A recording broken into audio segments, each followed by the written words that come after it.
What's up? What's up? What's good, y'all? Happy Friday. Welcome back to the live streams and all that. hmm Listen, we've been doing a lot of uploads this week, but of course, we got to make some time to get our live streams and we got to come hang out with each other. We got to get into the chat. I got to answer some questions. We got to cover our general topics as always, you know. But the live streams, man, they ain't never going anywhere. Trust me. Live streams is now enabled on the second channel, but I'll let y'all know when we start hopping over there more. But right now, you already know what it is. Let me get some quick stuff out the way. Once again, shout out to everybody pulling up next week.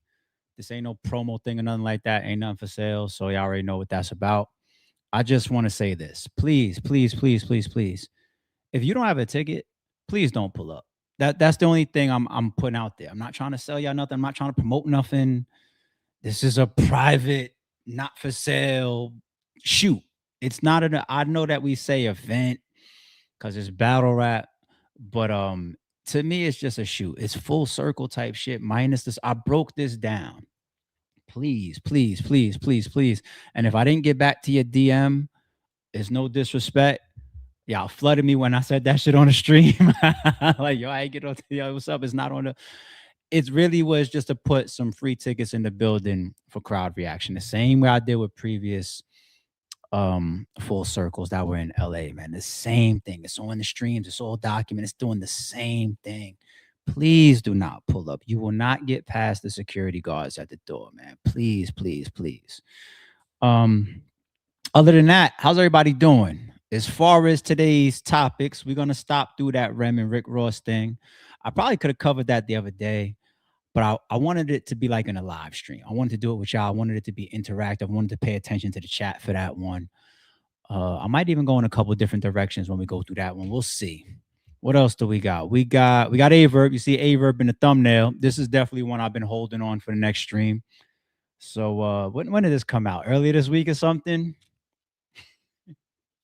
Fucking verb. I hope it leads to a good thing because it definitely could lead to a bad thing under the wrong scenarios, but we'll get there. What else do we got?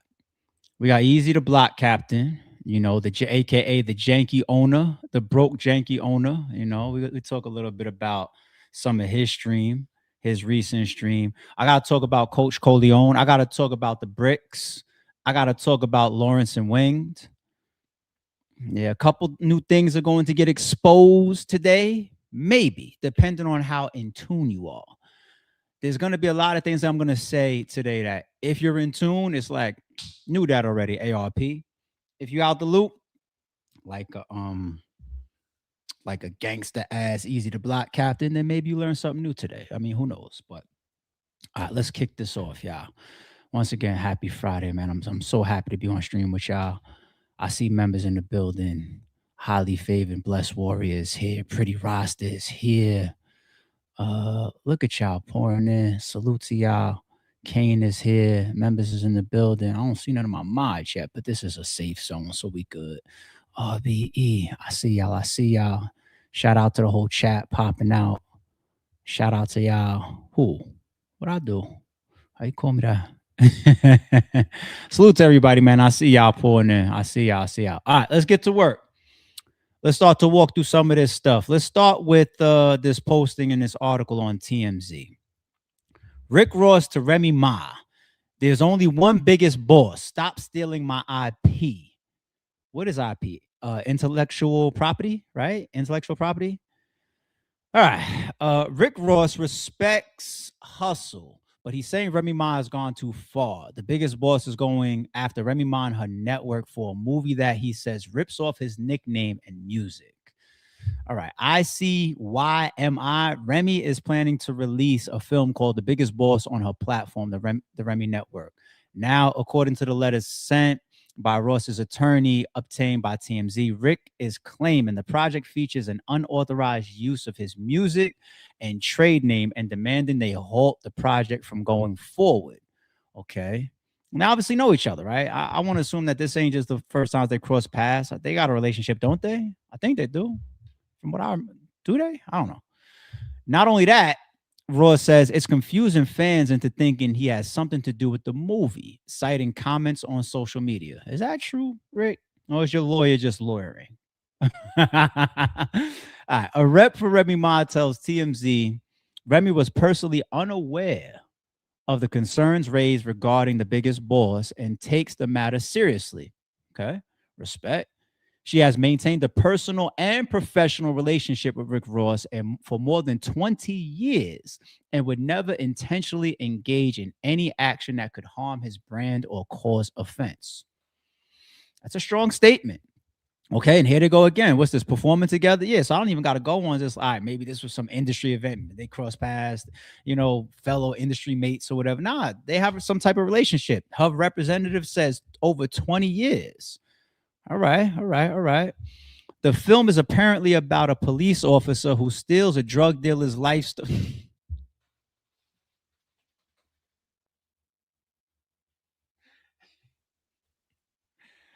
I'm over here on my team Rem shit. You just you're making this 180, and I gotta be reading that part. Yeah, make me 180. Now we still team Rem over here. Hold on, I'm gonna do my best to clean that part up. Because Rem is the homie, no? What the fuck? All right, I'll read that again. The film is apparently about a police officer who steals a drug dealer's life story and turns it into a rap career, eerily similar to Ross's own backstory of being a correctional officer turned rapper. Some fans online have speculated the project may have been an act of retribution for Remy, as Ross has been very supportive of fighter Clarissa Shields. And fucking TMZ, they put Clarissa Shields all on us because they linking her. That's why, to other articles. Sorry, I was about to say, why y'all gonna put her in red? Y'all instigating.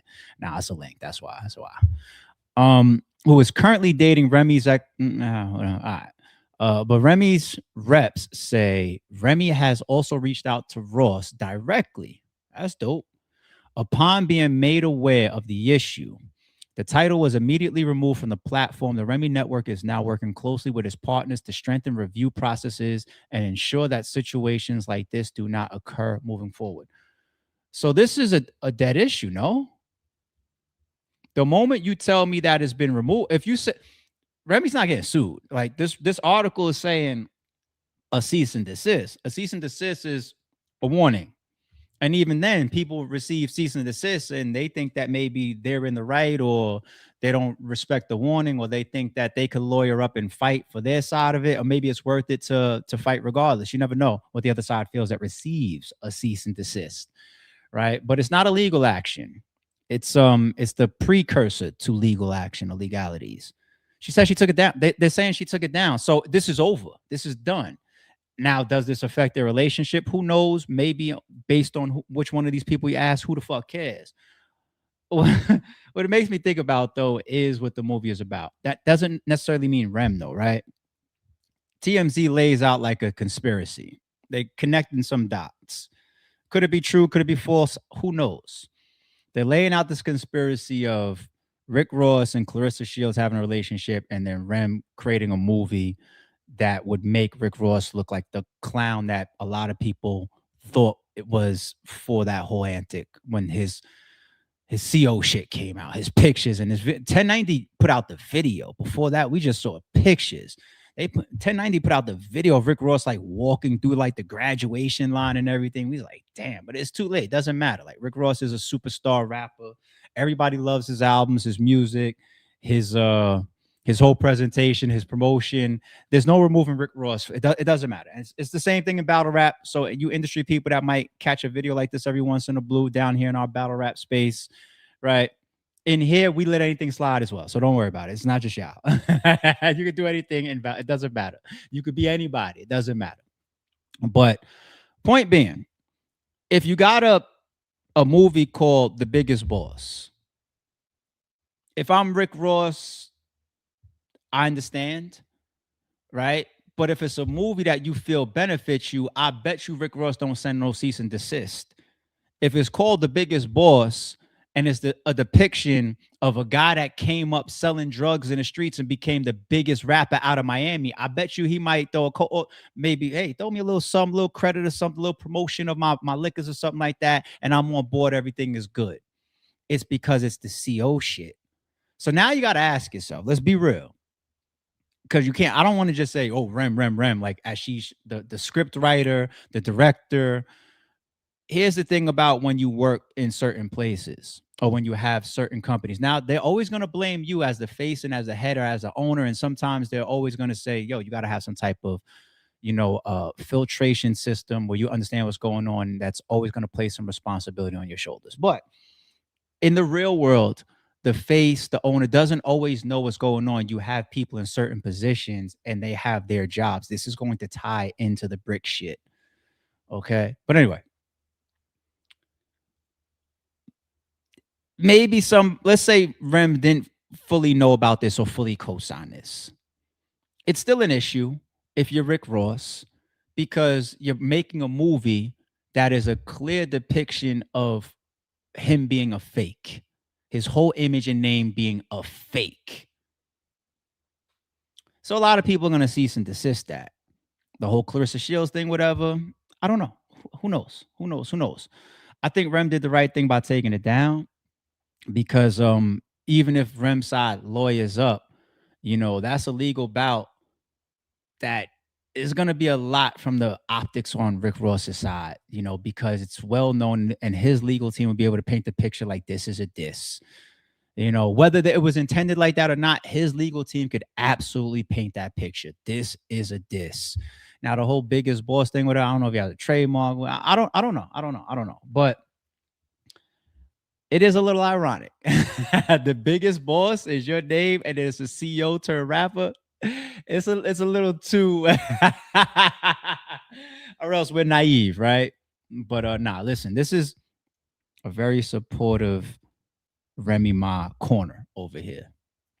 Okay, so I'm not jumping out the window on no Rem and saying she did wrong. If she was that much against Rick Ross or trying to pull a petty move because he walked Clarissa out for a fight or two, I think that's what it was, right? If that was the case, then she probably wouldn't reach out and she probably wouldn't have taken it down that fast. Or that's just an assumption. You know what I'm saying? So shout out to Rem and the Rem Network. If that was their reaction, yo, take it down. And then it says at the end that she's tightening up her process to make sure that she can have a stricter screening process. Because when you're starting networks like that, you might be getting ideas and movies and documentaries from different content creators. And then you put it on your network or you put on your platform.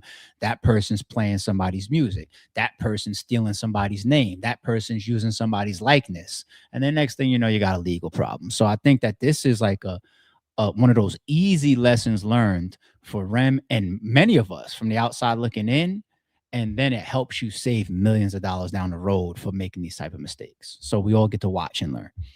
All right, so shout out to Rem, shout out to the Rem Network. You know what? While we're here, let me see if I could just take a quick look before we move on to the A verb topic. I'm gonna see if I could just find her network real quick. Remy Ma Network. Where is it? Because we'll pull it up. We'll do some promo here. Oh, it's an app. Remy Ma Network.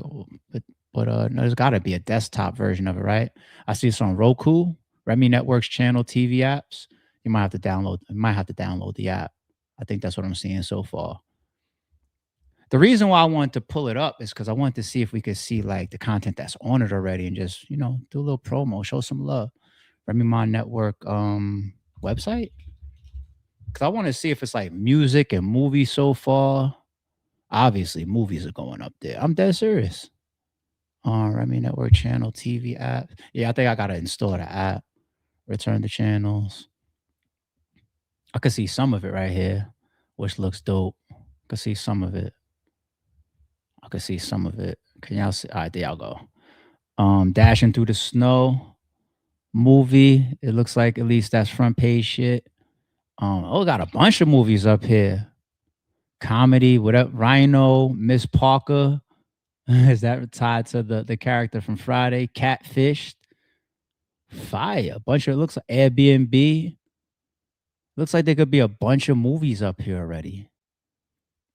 That's dope. That's dope. Let me say this as well, real quick. No bullshit, no sarcasm, y'all.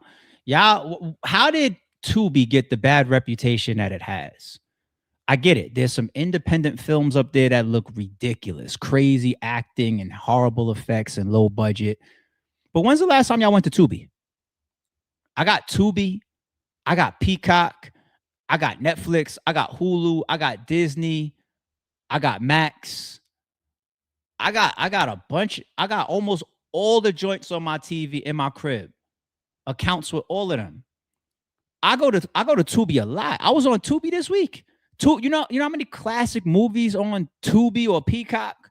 It's not just Netflix and y'all be thinking that because it's the big name. Some of these other smaller ones that y'all be shitting on, they get licensing to still go grab. I bet you at some point you might be able to go. I don't know if she's only sticking to original content, but if she doesn't, you never know. She goes works out deals to get licensing to play the movie Friday and next Friday. Speaking of Miss Parker or whatever, and next thing you know, you go to her app and you start seeing all these other. How many times have you gone on Netflix and you seen a classic movie, and then next year it was hosted on a different app? These studios and these owners or whatever of the content, or whatever, they just licensing it around. You know what I'm saying? So I feel like the best of the best, like the Netflix and the Maxes, where they hit such a strong sweet spot is they have a lot of classics on their shit, but they mix in epic original content as well. So I gotta go to HBO for Sopranos. I gotta go to Remy Ma for The Biggest Boss. I gotta go to Disney for The Avengers. I gotta go to Peacock for The Hunt. That's not a classic, but that's my shit. If y'all know The Hunt. I gotta go to Tubi for that. You know what I'm saying? Like real shit, real shit. So I hope this continues to roll, man. I love watching people with their transitions and their entrepreneurialism endeavors. Shout out to Rem. All right, let's move on to yo. What's up, Mercy? I was telling Shorty that shit last. When did I say this? Was I having this conversation this week? Because we was talking about how expensive cable TV used to be, and then along with the movie subscription channels, like if you wanted HBO and Cinemax and Showtime and all that type of shit, and if you also had the internet, is this old long time ago, long time ago. You get that bill, it might be like $75, $80. You know what I'm saying? Now I just feel like it's still the same, just based on how much you want, and I love my options. So you might pay $7.99 for Netflix, $7.99 for Disney, $7.99 for Hulu. But once you add it all up, and once in a blue, there'll be a pay-per-view that comes along. You know what I'm saying? And some of these guys is giving them away if you have the subscription already now, like a Netflix. Was it Netflix that did Tyson's last joint? You see what I'm saying? So they still getting us. It just depends on how many fucking apps you want on your shit. So I think it's a great lane to get into. It's a content world, B. It's a content where podcasters and streamers are now in front of the artists, streaming networks, content networks. You guys get it, right? Salute to Mercy though in the building. Shout out to Mercy. All right, let's go to the A verb topic. Oh yeah, I need my headphones for this. What the hell? What the helly? What the hell? What the helly? All right, let me check this out. It's on the Tooth DNA. Shout out to DNA Tooth, man. DNA Tooth be having a lot of clips too. Shout out to DNA Tooth, man.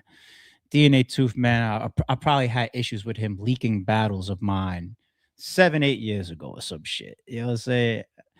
I don't have no issues with a lot of people, especially being in this retirement mode. Now it's just like, oh, okay. Salute. I mean, it's all good. But he got this A verb and T top clip. So I assume this was on who hosted this? Was this Frank or was this Caps? Somebody hosted a verb and T top face off, virtual face off. Okay, let's get it. Do you think if I was in a lineup and they said Verb, that like after this conversation, do you think if they said, hey Verb, which one of them niggas is selling the dope through battle rap? You think I wouldn't say it was you? Nigga, you a trapper and you sell dope. You've been selling dope at events for so long. I bought packs from you, pills, whatever the fuck you. Yes, oh yes, we have. We definitely got pills from you before. Yes, we have.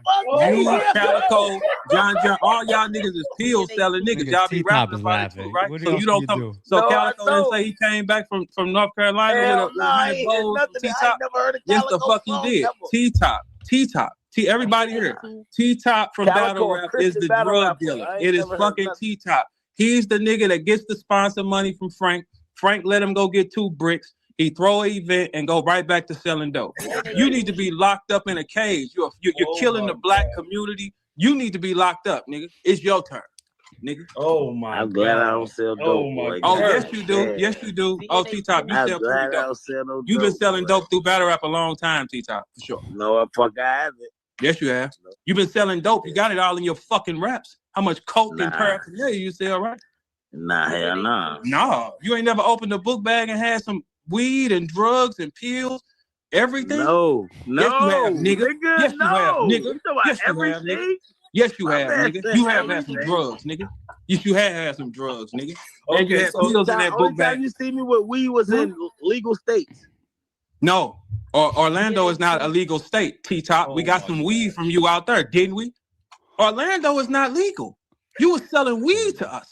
No, the Out there fuck from I you. wasn't selling Yes, weed. you was selling weed to us, No, the nigga. fuck Yes, I you was. no, the fuck I wasn't. You was selling weed to us. You sold No, us the all kind of fuck weed I out there that weekend. Yo. Yes, you did, and pills. Yes, you Yo, did, nigga. Oh, I got you, nigga. You're a drug. Oh my God. Don't So ever you're- forget that. See, look. You'll play for your friends. I'll bring the feds in that motherfucker and let them off. Oh. You ain't that type of nigga. See, your third round will be in cuffs, motherfucker. All that trafficking you do, you little dope seller. You the one that poisoned the community. You the one. It's you, nigga. You ain't no good person, nigga. Yo, look at yo. So shout out to T-top. 1, because he got an event coming up. 2, because he was able to, at least in the moment, I don't know how he felt in his chest. I don't know if he's getting butterflies. I don't know. 2, for being able to laugh. 3, for even remaining there on the stream as this shit continued. So if T-top, if you could laugh, then I can laugh. The first thing I did when I watched this video was I 100% laughed. And I thought it was, as much as I despise the guy, I want to be honest, I thought that was a hilarious and a funny and actually a good piece of content from a promo standpoint. Because T-top, he's known as the best angler, but for like how much of his career, the first half of his career, to the point where they were even getting at him for like the drug bars, right? All you do is sell this to your family members or whatever, blah, blah, blah. And then he started switching things up even more. Like he continued to evolve as a battler. But Verb is being very descriptive here. So at first watch, it's very easy to go like, oh, we see what angle Verb's coming with. You know, he's gonna go Charleston White in one of his rounds, and we see what he's gonna say to T-top. But the other side of it is just like, yo, he's so descriptive about book bags and this state, and then he names other battle rappers that have nothing to do with this. You know what I'm saying? Now, I don't know these niggas' business outside of rapping. I've never seen anybody involved in nothing outside of rapping. And even if I did, would you expect me to fucking say it here? So this is the point that I want to make about this. As funny as this could be to some of us, the way it comes off, you got to take a piece of this very seriously. Because you never know if somebody is around busting a little tiny legalized move. I'm trying to do the best I can here. I'm trying, people. I'm trying. You know, my trust for Verb is so low. Of course, he ain't got no power to bring no fez in there as far as I'm thinking. No. But I don't trust him. And you never know if he wants to try to hire a off-duty police officer as a security guard to go. You never know. He says he's always, I've never seen him personally with security once in my life. But he paraded that around the time when he was beefing with Holly. He's like, my security. And then later on, he transformed that. I'm showing up to events with a bunch of skinheads. Like, you just can't trust them. And for him to go outside of the promo with T-Top and say a bunch of other people's names, don't go anywhere close to this guy without your driver's license on you, your shoes tied. You know what I'm saying? Though your jeans not sagging, everything on you that is supposed to be legal, because it's just weird energy, man. It's just very, very weird. And Verb, you might be the first if that's what you bring to your rounds. And I hope that this is all great promo for T-Top. I really hope your event wins, homie. I hope you do your thing. Hope the battle show up and you make your money. You know what I'm saying? Hand over fist. But you just don't know it. Like, he's just so out there and far gone. You just don't know, man. And I thought it was wild for him to say other people. If he would have did a playful angle, knowing that T-Top ain't into nothing there, but saying other people, I was just like, wow. So people, if you're going to this event, it might sound like a joke here on the podcast. I'm just dead serious, yo. Like, you just never know with certain people.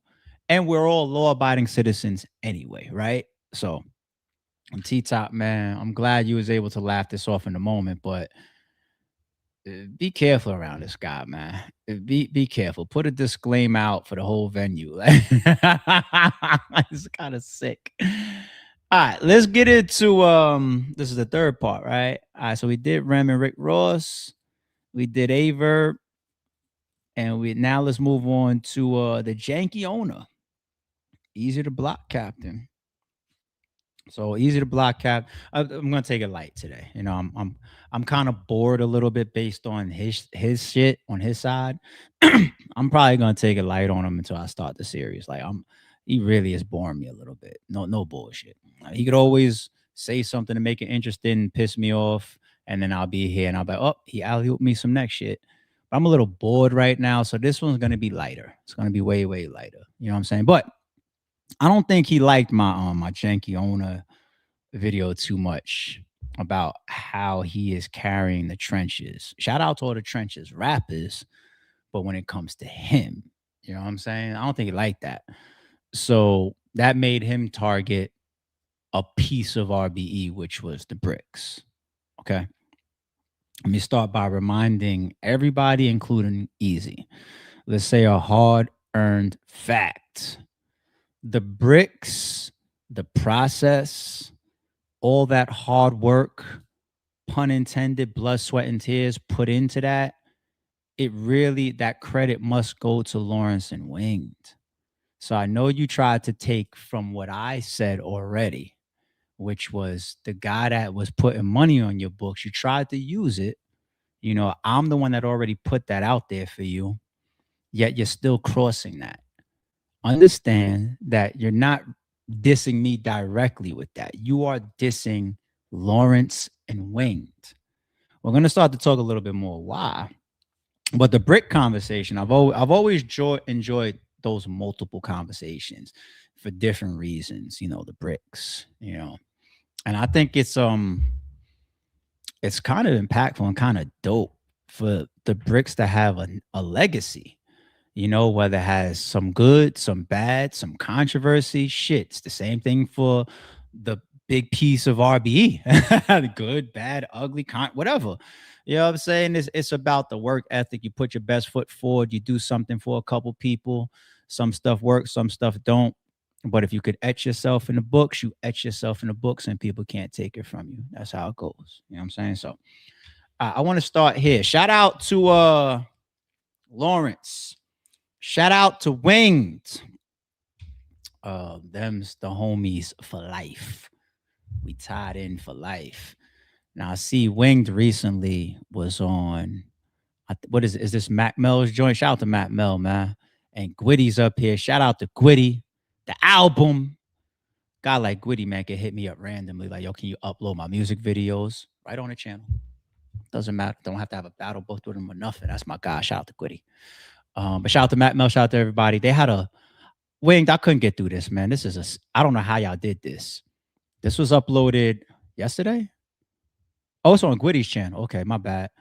20 hours ago it was uploaded. This bitch is 6 hours.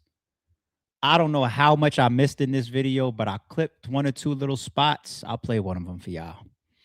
the bricks. When I'm gonna tell you this, and I'm gonna talk, Mac. The bricks. The shit when the bricks hit, that was the first form of the trenches. I'm not even gonna lie. I didn't say that. I'm not even gonna lie. I didn't say that. When the bricks hit, they was that. I'm talking about everybody's talkings, the rosters and everything like that. 10. Let me ask you a question. When you think the bricks started? When did you think the bricks started? 1,000 days ago, if you ask me. Okay, they did, but I'm saying, like, when was your first inception of the bricks? Like, not because. Ooh, we ain't gonna talk her history shit. Yo, one thing that people gotta know is Winged is in that book. She's in that history book of what she has done in the culture. There's a lot of battle rappers, there's a lot of bloggers, league owners, sponsors that have etched their names. And that book, if there's one battle rap book, Wing's name is in it.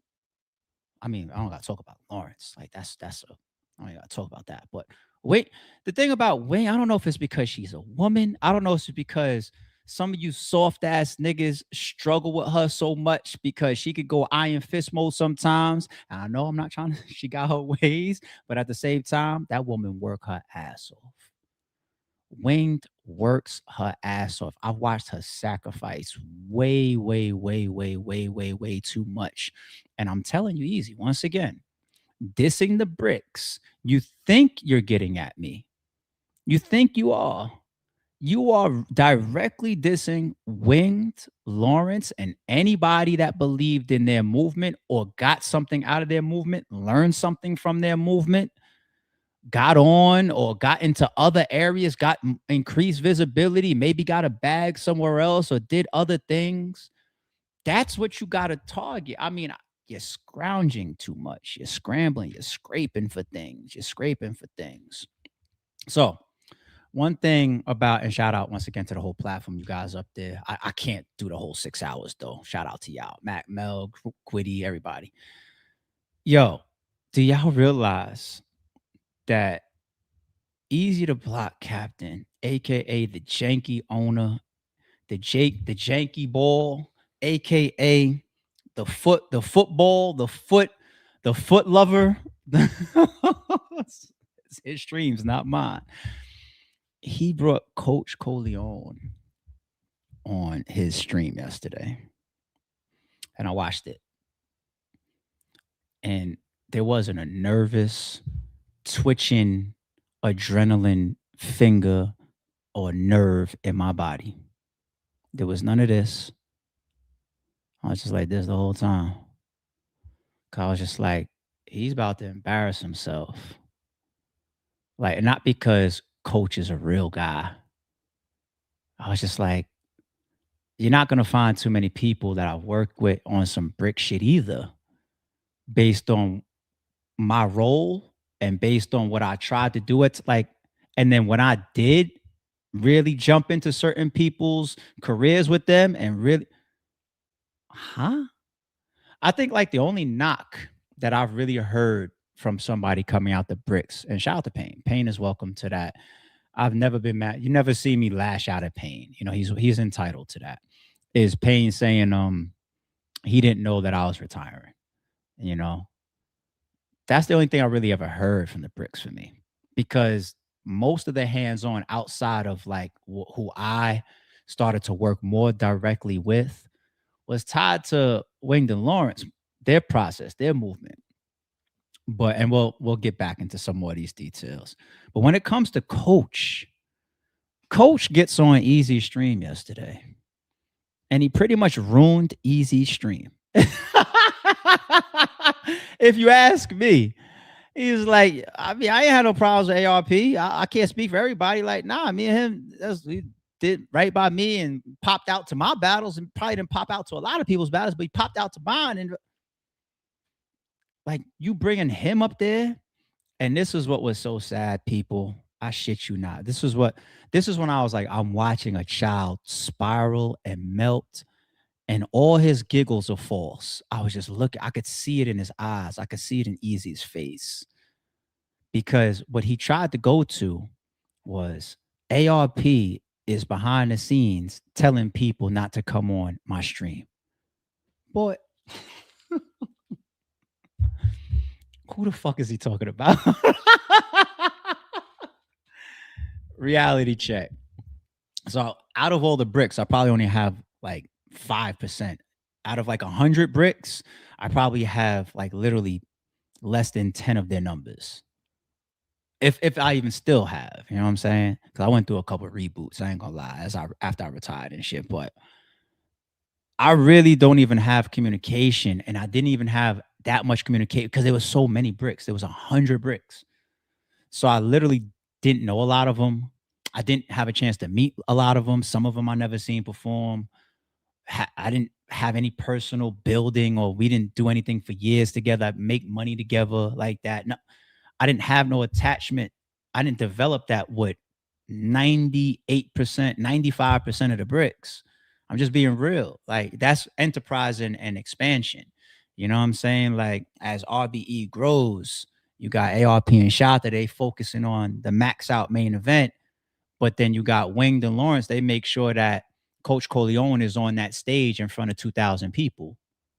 You know what I'm saying? And I don't know Coach Corleone at that point. The same way I didn't know Eazy the Block Captain when he stepped on the RBE stage. I didn't. You know what I'm saying? And I'm not supposed to. If you're growing and if you have an enterprise, what you do is you throw the keys to the car and you say that whole separate or second crib over there is y'all drive and park, do whatever y'all want. Lawrence and Wayne, you give free reign, you give trust, you give power to them. You know what I'm saying? Because they earned it in the culture and within RBE. I don't see anything wrong with that. Like it's, of everything that I put in, you think I'm gonna deal directly with every brick? I got too much going on. You know, you gotta. It's a ladder thing in every company. No, who the fuck is walking into a company and talking to the owner off rip? You get there. Everybody gets the same. I've done that too. Got to climb the ladder. I've been in places where I didn't get a chance to talk to the owner or whatever. I had to get there. You know, so Eazy. I don't know if you remember the impact or the scale of RBE, but that's the expansion effort of it. We had so much going on, like we had to try to build another little joint. You know what I'm saying? But anyway, I think you embarrassed yourself by bringing him up there, but you totally made that up or fabricated that. I think he put in the screen like a edited type. Somebody like DM'd him or I don't know. Eazy, you could definitely say who sent you that. There's no brick, there's no battle rapper in the world that could stand up and say, ARP text me, DM'd me, or called me yesterday and said, don't get on the stream. You could reach out to whoever you want. I wouldn't even give somebody, because I'm not personal with 98% of the bricks. I wouldn't even give them the opportunity to know that I'm trying to stop them from getting on a janky promoter stream. That would work against me. Like, he sat there and he used that for 30% of his stream. It just shows me how much of a clown he is. I was like, damn, dog, you really drowning yourself because Coach just fucked up your whole what you thought was gonna happen. Coach, a solid nigga. Shout out to Coach. Speaking of Coach, motivated me to play why he, within the last couple years, why he was in the bucket of some of my favorite battle rappers. And that's why I spoke of him so highly. That's why I fucked with him even after I retired. You know what? Before I even get to some of his history, let's just play some of it. Coach versus Pain. Dope matchup. Dope matchup. Switch hands with this hand, these bitches hurt. You better weave when it work and never stay that still. And as far as your teeth, I will George Foreman knock off in them bitches since you already got that fake ass grill. Pain chill, bro. Pain chill, bro. You more delusional. You be saying that shit Pain chill, bro. You more delusional. You be saying that shit we never believe. I signed contracts for Big K. You battle Big K. How the fuck is you better than me? It's all just signed contracts with Big K. I made doing that promise, didn't I, huh? before we get there though. He's got more blue room battles. I always thought that this was a matchup, obviously, because they're both heavy punches. One of my newest favorite punches versus a historic puncher. Coach versus B Magic in the blue room. Leave him bleeding with small sips, drips like a sippy cup. Zip him up, nigga. Send him to the pearly gates, because that's where he meant. So close to God, he can smell his cologne. His heaven sent. I'm devilish.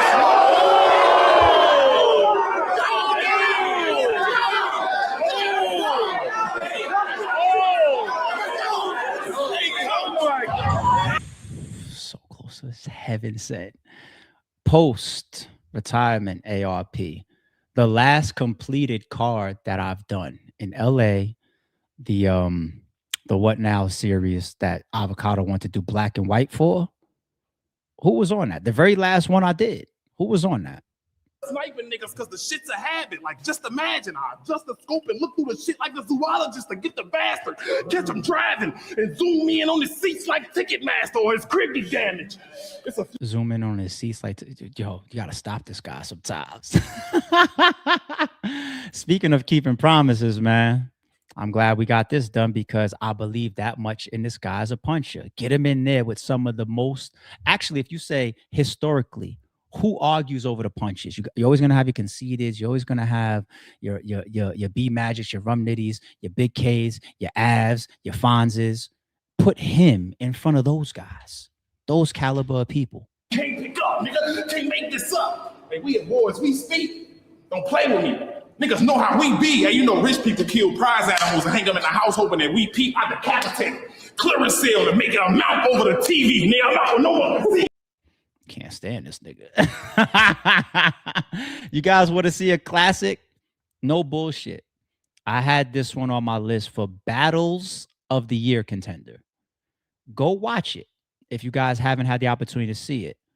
By the way, this wasn't my card. I didn't put this matchup or this card together, but you know, I'm on deck. I'm popping out for the bricks and some of the homies battles, of course. You're gonna see me right here behind caution, obviously.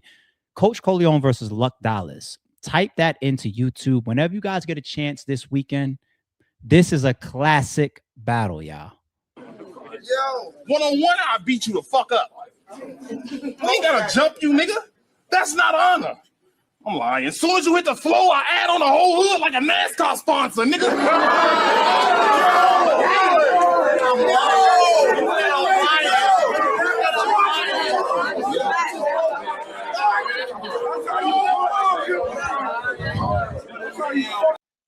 I had on the whole hood like a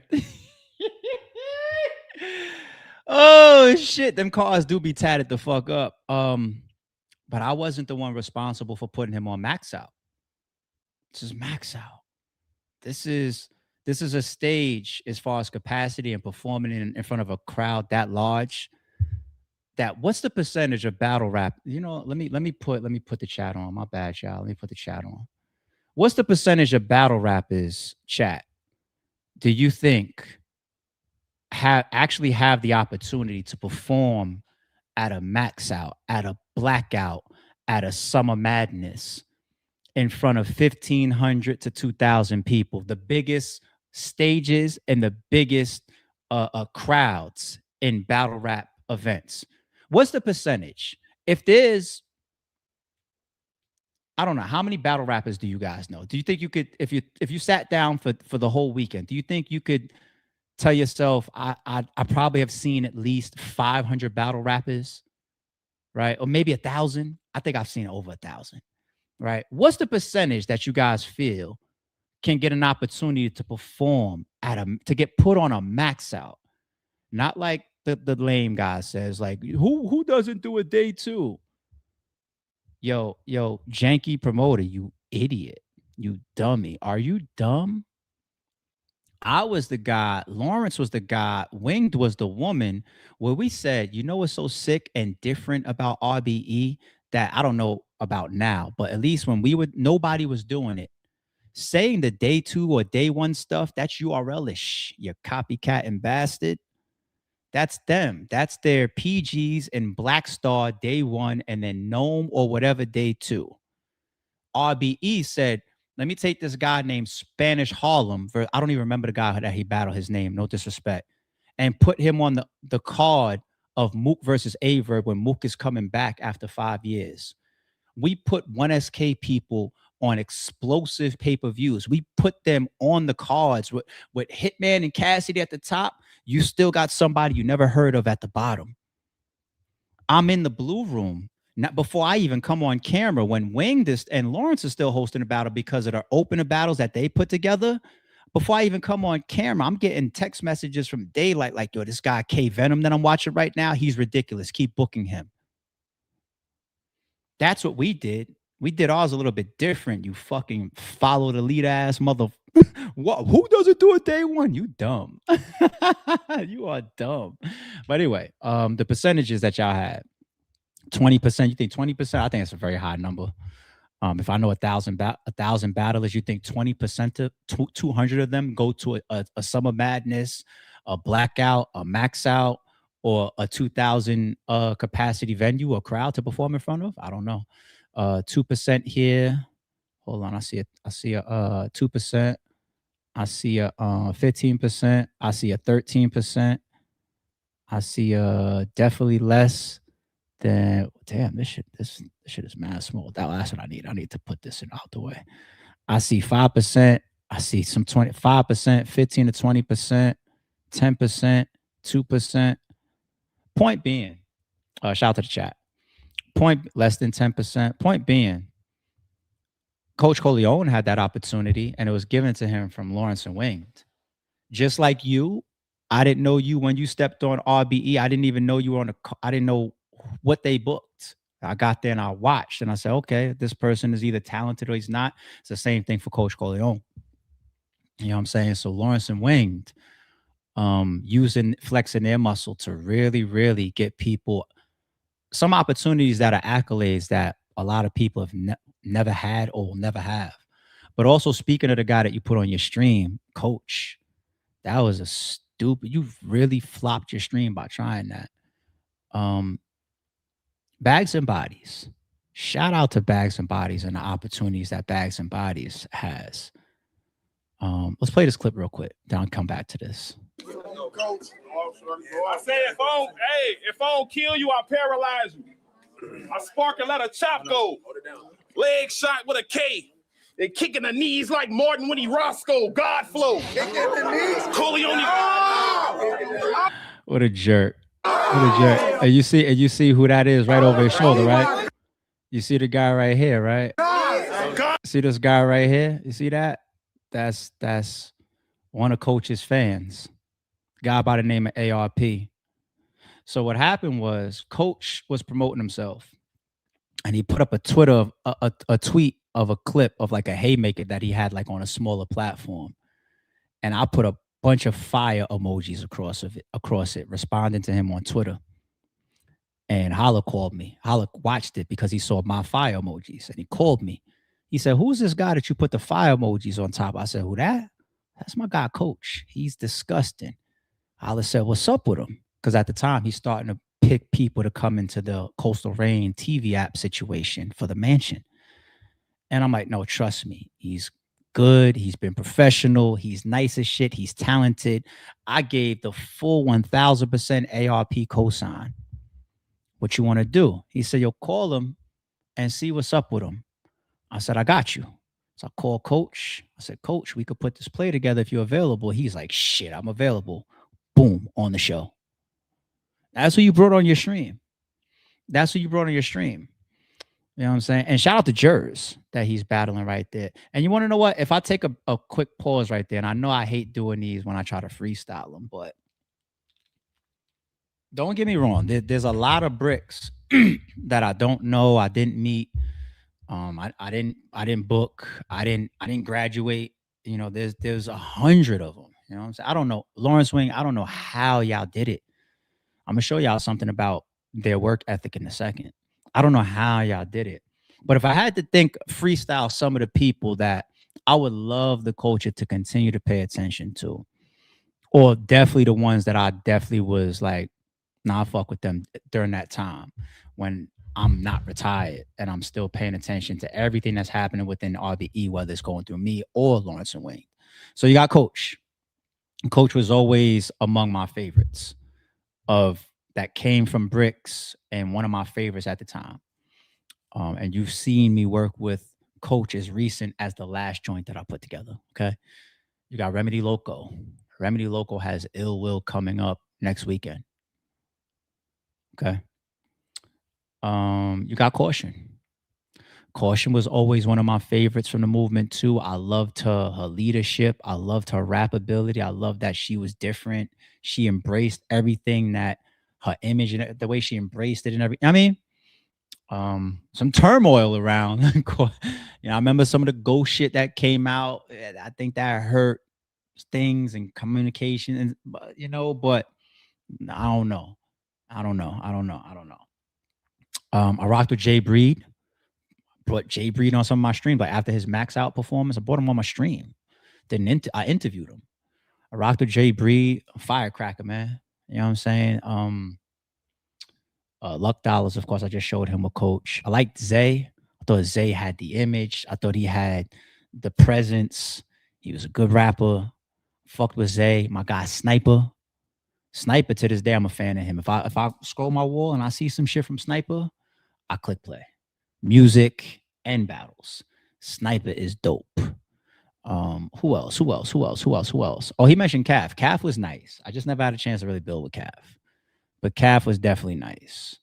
I remember Uncle Nini was a great promoter. You know what I'm saying? Even though the Bricks, they're building their notoriety and everything, but he was a guy that garnered a bunch of extra attention from the way he promoted. And he was talented. Some of the ladies was dope. Oh, I'm fucking tripping, forgetting my homegirl's name. Oh my God, my little firecracker that was always sticking up for me and shit. Like, don't worry, I'll beat up Smack for you. I'm tripping by forgetting her. I'm tripping. I'm getting old. But I definitely took to some of them. And you see the ones that I really, really concentrated on because they still work with me to this day. I mean, some of the other ones, can I still work with them? Of course. You never know. I mean, you never know. Battles are battles. I mean, like, but there's a hierarchy, dummy. So don't detract from the work of Lawrence and Winged unless you just want to hear one or two negative things or a couple negative things about the Bricks and just say, I finally got an angle on ARP. Oh, good luck. But I always defended Lawrence and Winged when it came to the Bricks. This isn't new. The documents are the documents. Now, this was kind of half sarcastic. I remember when Chris Unbiased was messing around with them after my retirement. I was joking here, but at the same time, I was still defending Lawrence and Ring. This is nothing new. You know what Winged and Lawrence did?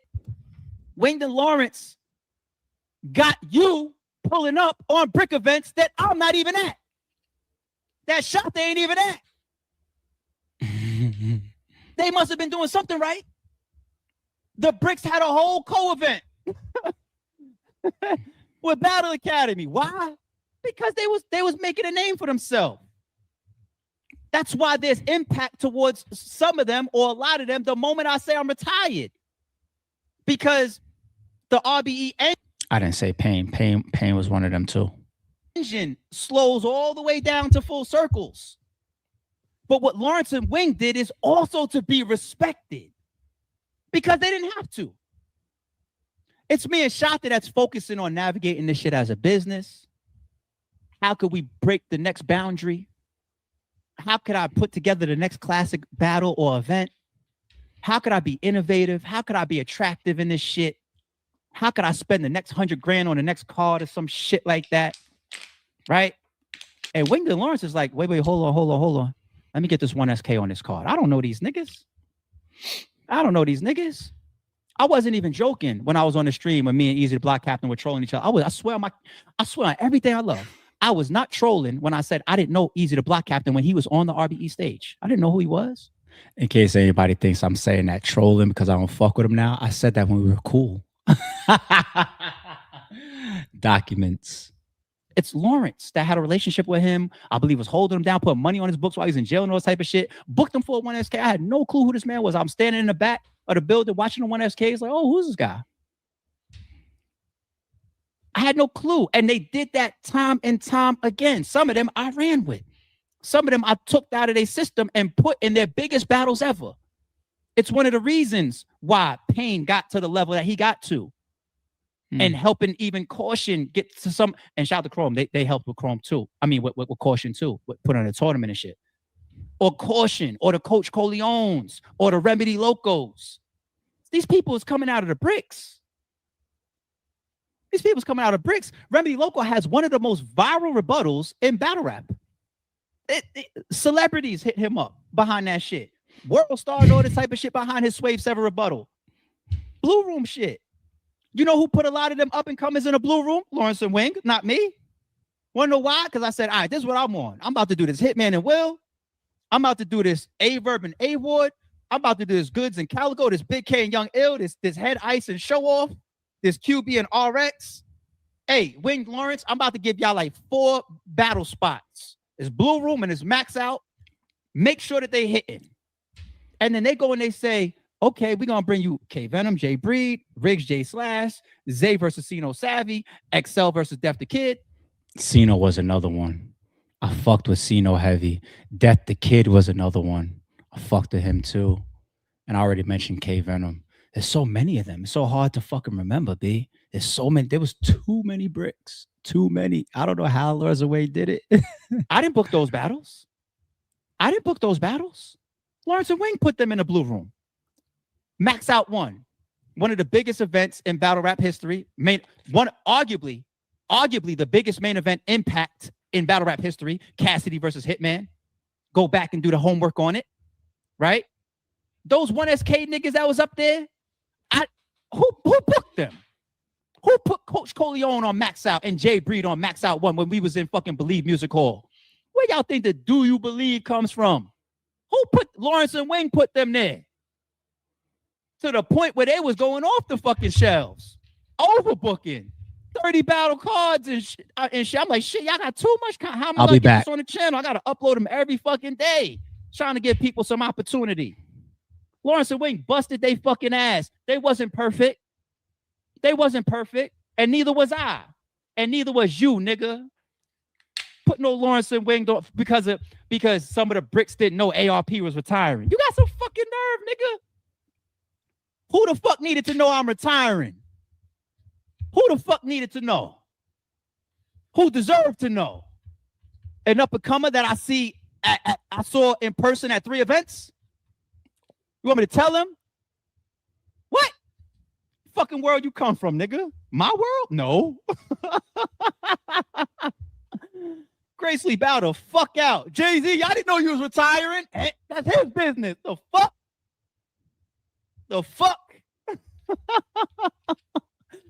Don't put me or Lawrence or Wing on your fucking honorable mention stop drop, nigga. You know I'm not Eazy. Who else do you be going back and forth with? I don't even gotta name them. I take that back. I want that to come off the wrong way, the way I said about Eazy. I was gonna go. I was nice to him. I don't want Eazy to take that the wrong way. Damn. I'm not nobody you go back and forth with, Chris. So at the time, that means that at the time you was beefing with a blogger, huh? He's always even when I pull up something just for a document, he's always beefing with somebody. I didn't even play this whole piece. I swear. You know that. Okay? I have what a lot of these people don't have. The platform. The history. Leave me alone, nigga. Leave Lawrence and Wing. Yes, I'm riding for Lawrence and Wing. Because all bullshit and sarcasm aside, people, all ranting aside, my legacy is what it is. And I'm honored to have the legacy that I have. But I do take an issue if Lawrence and Wing don't have towards this 4th chapter of RBE the legacy that they deserve to. Lawrence has done too fucking much to get into this 4th quarter of RBE and to be stained like that when he's been 11 years of what the fuck he's been doing for and within RBE. Winged, all the work that she put in on the ground, she's getting into personal shit, fights and all types of shit with people, managing battle rappers at times and she got her own radio platform. She's on spaces every fucking day trying to build a structure.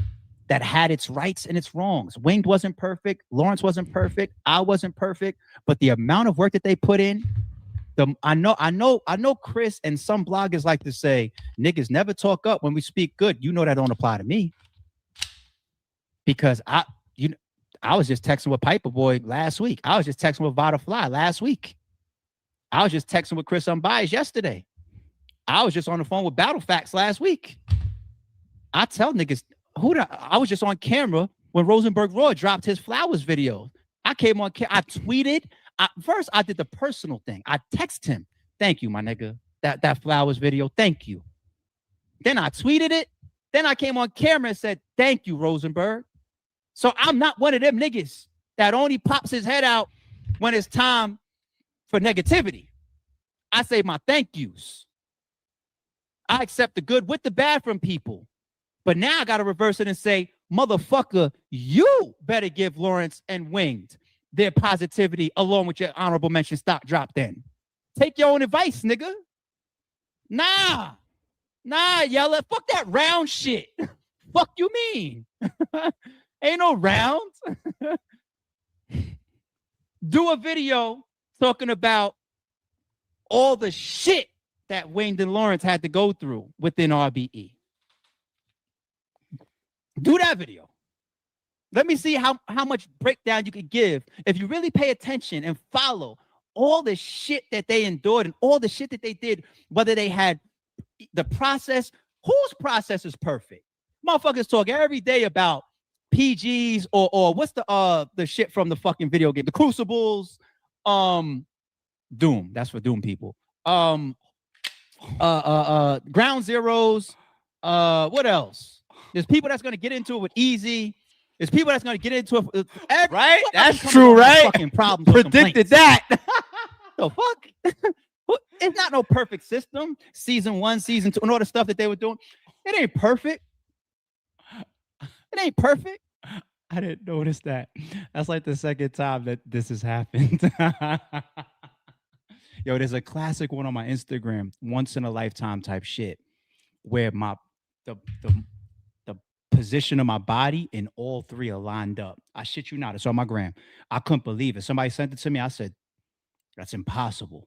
Fucking impossible. But I'll be the first to tell you they shit wasn't perfect. But they did a lot for a lot of people. I met a lot of people through Lawrence and Winged. A lot of people got buzz through Lawrence and Winged. A lot of people got paid through Lawrence and Winged. A lot of people got hot because of Lawrence and Winged.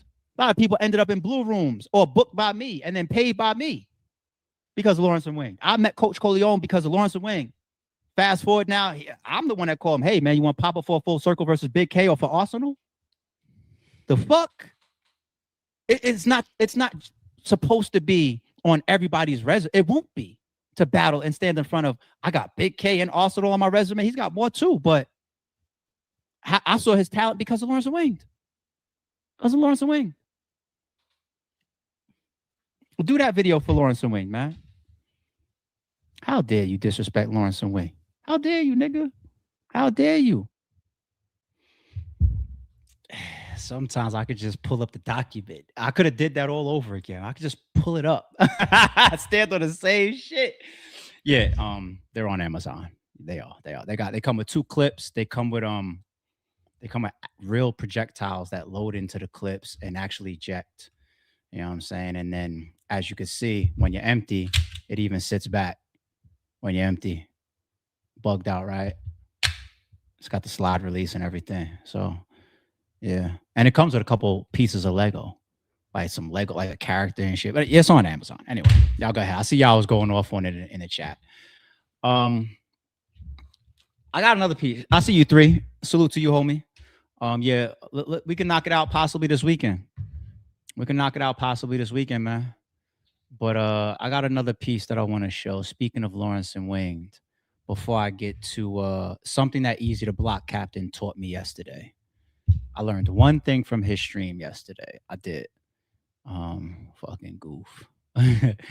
If you go to the playlist section, you learned that from me yesterday, right? You janky ass owner of RBE. Look at some of the the work of Verb Entertainment, but also Lawrence and Wayne. They've done more direct hands-on than a lot of league owners. They may have done more bookings, like just from a statistical standpoint, than you, Eazy. I think they have done more bookings than you. That's just work ethic. Okay. Brick by Brick Volume 3, 13 battles in here. Look at this. Look at the thumbnail. That's Remedy Local holding up caution as a gun so big versus Ness. That was a fucking epic moment. Remedy Local's a star, man. He's crazy for even doing that. I don't even know where part 1 and part 2 is. They got to be mixed in here somewhere. But you saw that, right? Let's go back to let me go back to this page. Make sure we filter like that. All right, let me come down here. It's a lot of shit.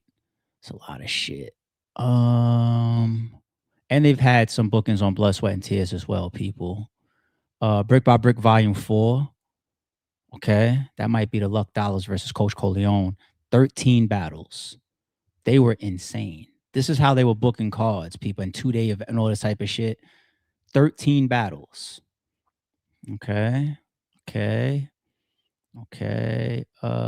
Shout out to 40 Cows, us doing our WRGBs, collaborating with my homie 40, giving him the channel. Do your thing. You know what I'm saying? The Intake, 14 battles. Brick by Brick Volume 2, 11 battles. RBE versus Battle Academy, Mutual Hostility. This is probably just promotional playlists. RBE versus Battle Academy, 10 battles. Intake Season Finals, 12 battles. The Breed Different, 21 battles. Intake 4, 22 battles. The Bricks versus the Intake, 14 battles. And I had nothing to do with these systems that they were creating, the seasons and the intakes and all that. This is just all Lawrence and Wayne coming up with a process on their own and me giving them the keys and saying, drive, do your thing. The channel, you have whatever you need. I'm going to co-sign some of them, a couple of them. You know what I'm saying? I'm going to interview some of them, bring them up on a platform. Winged, if you ever need to come on a platform and go live, I cut the stream on. She joins the stream, and then I walk away and give her the channel. You know what I'm saying? Intake, No Way Out. Intake 3, 30. 30? I remember some of these flyers were hellacious. I would get the flyers for them and say, what the like, how did you book this many people? When I say there was 100 bricks, I'm not bullshitting. Intake 2, No Way Out, 17 battles. They put their best foot forward.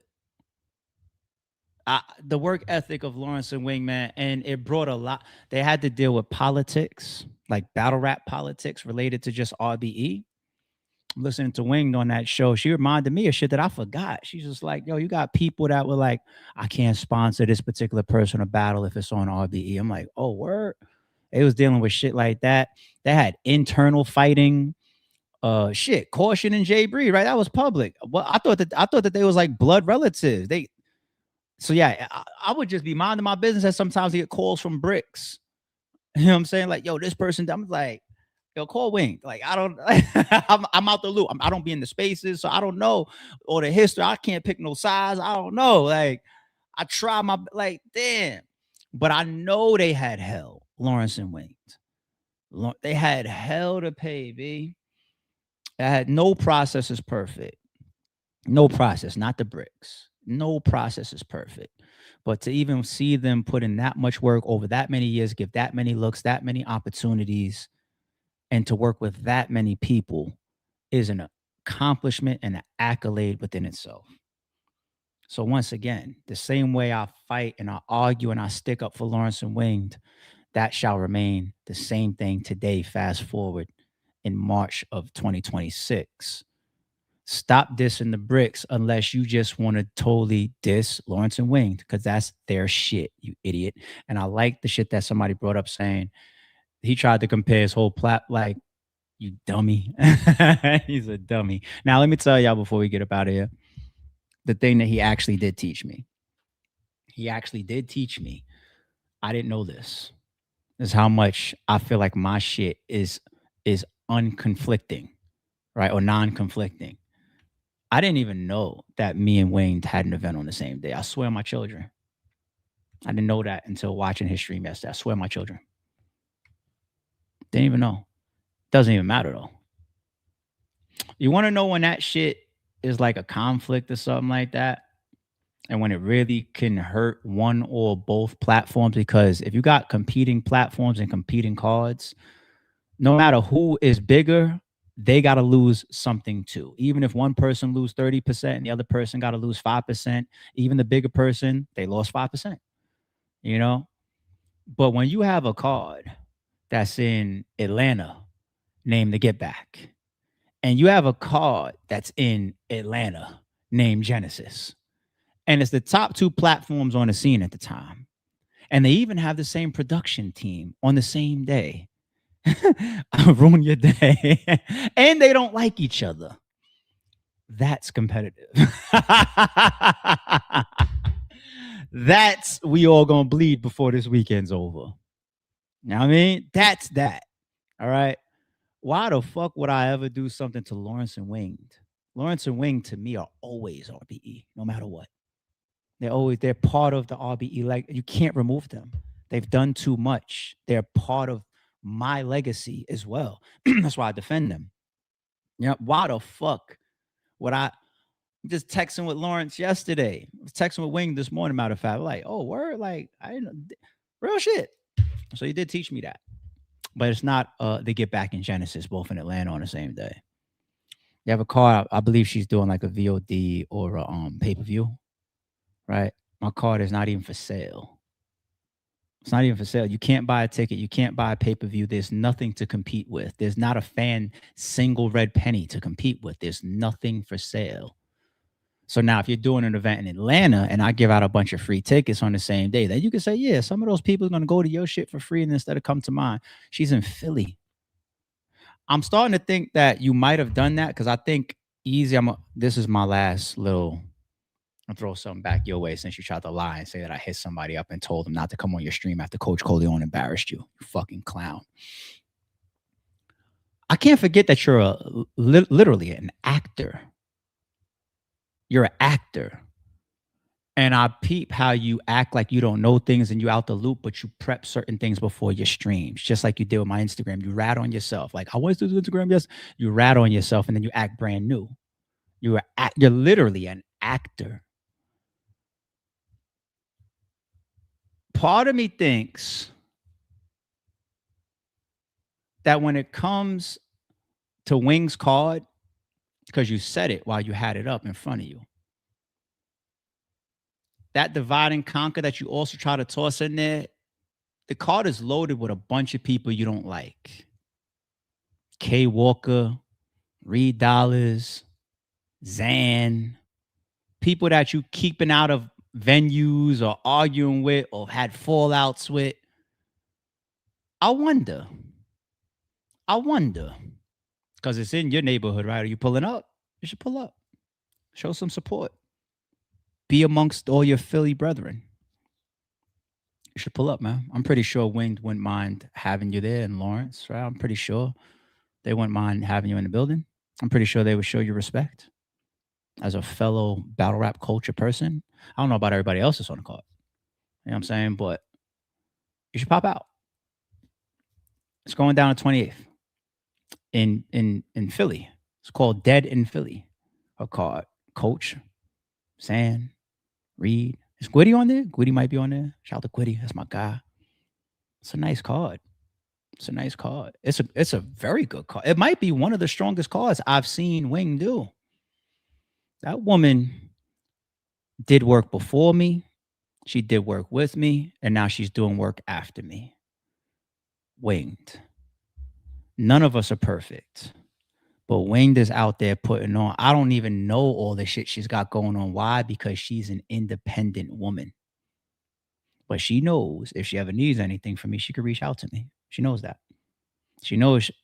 Let ARP go ahead and sponsor her first card for her main event. You want to jump on a stream? Let's do it. Yo, let me send Coach up there for an interview. Let's do it. She knows that. Whatever she needs from me, but she's being independent. She's working. She's doing her shit. And she runs with a couple of people that I fuck with, like EJ. I'll fuck with EJ. You know what I'm saying? So you out there working, girl. Shout out to you. You know the game. You know the culture. You've been through hell and back. You've learned a lot with me and Shata and Lawrence. You learned a lot on your own. Go kick ass. That's what I say. Stop hating on that woman. Matter of fact, I almost want to bet money that he'll be hard pressed. I bet you can't do. Where are we? It's only March. I bet you can't give us 3 cards in 2026. I damn near want to just say 2 that could at least match Wings card next Saturday. I bet you can't, unless somebody throws you some money, sponsors you or some shit like that. Can't even book yourself. So I don't know. All right, let me come to these supers real quick. Shout out to the whole chat in the building. Happy Valley Farms, appreciate the super says. Remember 2014, rapper Rick Ross won 10 million court battle against former drug kingpin to keep his name. He won 10 mil? I know he beat the real Rick Ross. I know he definitely beat him. For a while, I think as the case was going on, that's when all the imprinting on his albums, and that's when he was promoting Rose. Because I don't think he was sure of if he was going to be able to continue to use Rick Ross. So he continued to start using Rose on the albums. That's what he was promoting his album. But he won that case. Caught Freeway for some money. I definitely, but 10 million sounds crazy. And the real Rick Ross, he don't got that. Freeway Rick Ross don't got no $10 million. Came home. It's not like you come home and get right back into the game. You come home, you monitor, like it's over. You come home as an old man, drug shit is over. Now it's just like I gotta try to get some book deals. I gotta get some interviews or whatever. Like Freeway Rick Ross don't got 1 million to give up Rick Ross the rapper. To be, in my opinion, Jay's here. Good to see you, Jay. Happy Friday. Appreciate the super as always. Members and mods. AJD, appreciate the super. Zaw says your ARP, love your content. You give so many jewels. What would you say if somebody said your response to Eazy and Verb is only out of ego? Me out of ego? We all have ego. It's just how much do you have? Just like speaking of jewels, I'll go through a couple right now. Whether you think they're small jewels or little jewels. Just like everybody has jealousy in them. I feel like if you're a human being and if you're worldly and you have enough experiences, then that's what creates emotions in any human being. That's what separates us from robots. We have emotions, okay? So something like jealousy. We all have jealousy, but there's different levels of jealousy. I think I've said this before. You got levels of jealousy that turn into motivation. You know, because you could almost at times just define jealousy straightforward as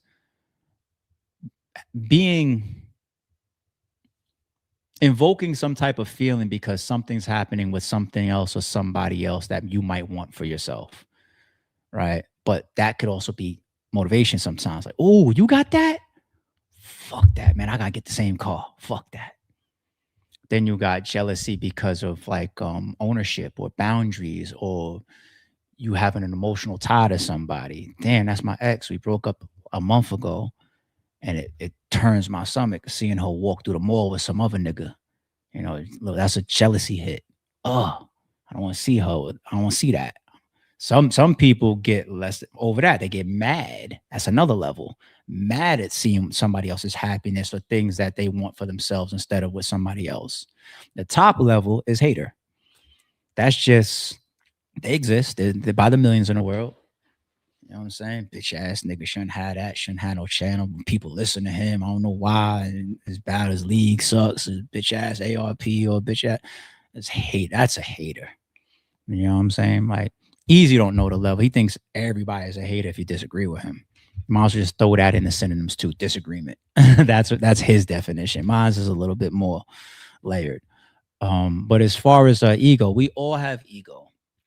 Once again, it comes down to how much. I don't have the type of levels of ego that'll make me call him a dick sucker unless I was in his face. You know what I'm saying? So that's not the levels of ego that I have. I don't have the levels of ego that makes me lose it here on camera and say, I wish I could stand next to this person that's acting like he's really cut like that. Like, and I'm not talking about Eazy. You know what I'm saying? I'm just talking about in general, me as a man. You know what I mean? Like, you got to grow. Ego is deadly. A lot of people in the grave are in jail right now because of ego, and we all have it. There's areas of my ego that can probably be tripped and make me do something that I don't want to, I'm too smart to do. That's sometimes the emotional reaction. And I got to admit, as humans, we all have them. We all have them. You know what I'm saying? So, am I operating right now on ego? 15%. 15%. It's the fit, maybe at most 20% if I'm keeping it real. Because 20% of me believes you and I are so night and day. Like you're nowhere near the caliber of man that I am. Like you don't even deserve to talk in my direction the way that you do based on who and what you are, what I know about you. You're a clown to me. So it's just like the separation. It's just like you're not supposed to be able to talk to certain people a certain way, but it's the internet and it's life and it's battle rap and it's the world. So everybody could get away with anything. Anybody could be anyone. You know what I'm saying? So this part of my ego is just like, I can't let a straight goof try to get off on me. You know what I'm saying?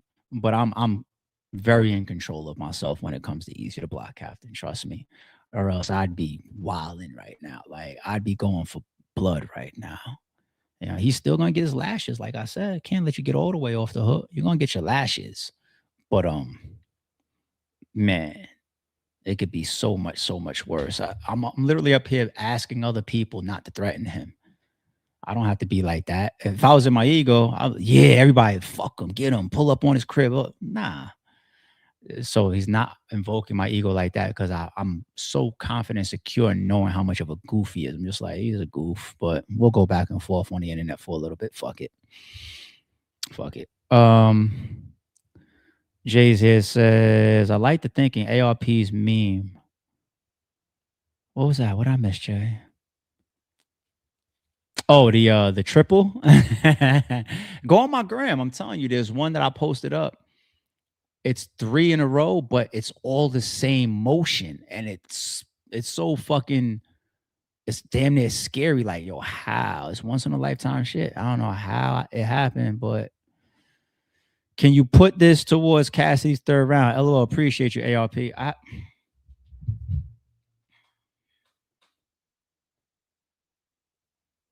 fucking biometric shit. It's like when your finger don't work. Let me try to cover this. You don't think I'm bullshitting? He texted me today. If you notice, I'm not a guy that keeps full threads. I keep my phone clean. I got a little bit of OCD. If we're done talking, I delete our thread, right? But what I'm covering, we was texting today. Could have just been texting about music. Could have just been texting to say what's up. Could have just been texting about what time we start in the battles next week. Who knows? But speaking of the devil, shout out to Cass. We got Terrell P here. 22 says, appreciate the super, says, I know you in the chat got money in the tourney. Which tournament? Is y'all brackets busted or still perfect? Which tournament? What tournament? I dead don't know what you're talking about. Which tournament? And if you're talking about real sports for real, you're not talking about some battle rap shit. I don't watch college. I don't watch anything. I watch NBA. I watch NFL. I don't watch no college ball. I don't watch no soccer. I don't watch no baseball. I watch baseball live. I'll go to a game, but I don't fuck with baseball on TV. I don't watch tennis. I don't watch golf. What tournament is going on? I dead don't know. I'm out the loop. My man AB, he told me that I need to go to a is it the Daytona 500? What is it? Is it the Nat? I forget what. Damn, it's the big shit, the car shit. And he said, "Yo, it damn near felt bigger than the Super Bowl." He was like, "You got to do it," and I was just like, "Say no more." My man AB is a traveler, and he done a lot of big shit. So if he tell me, it's cosign. I'm like, all right, cool. We got to book one of those. I forget the name of it, but I want to do a hockey match live. I never did hockey live. I don't give a fuck about hockey, but I just want to see it live to experience it. I'm pissed off. I was offered free tickets one time to watch Serena Williams play live, and I skipped it because I don't care about tennis. And I got a little bit older, and I realized, like, you don't get an opportunity to always see some of these people. Like, what the fuck? Some of these goats, you idiots. You know what I mean? So, I don't know. That's why I'm looking at some of these announcements now. Like, yeah, I don't care about some of these opponents really about Floyd, but it's an opportunity. I never saw Floyd box live, so I got to go to one of these shits before he's done forever. You know what I mean? It's Floyd. Get an opportunity to see him live. But what was this one? That's real. Keep doing you. Keep the honesty. Yeah, he's over there saying ARP is texting people not to come on his stream. I was like, oh my God. Is the lies ever gonna stop with this guy? Just please put that out, whoever that is, whatever brick or person, please just put it out. Just out me. Just what? They get sick. It is that, right? Yes, the Daytona 500. Yeah. He put me onto that shit. He said him and his girl went. He said it was ridiculous. I was like, word. I wanted to go to the Super Bowl that just finished, and none of my boys wanted to go because none of their teams was in. I'm a let's go no matter what, because the overall ambiance and experience is always fun. That's a fellas type trip. The Super Bowl, you don't bring no. Well, you can, but that's a fellas trip right there. The Super Bowl. Nobody wanted to go. I was pissed. I felt like my niggas let me down for this Super Bowl. But when I was watching at home, I was like, this game is trash. SEO's game was trash, B. But we would did way more than just the fucking game. That's how it be.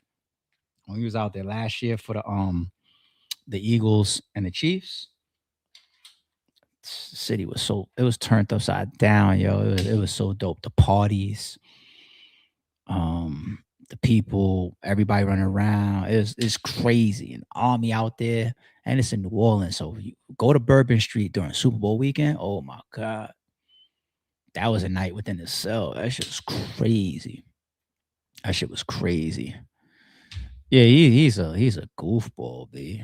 He's such a goof. I got a chapter about his goofiness.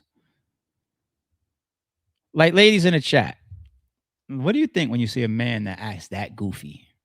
Like that giggly, goofy, lying, play too much, or just a goofball. Lady, what do y'all think when y'all see a guy like that?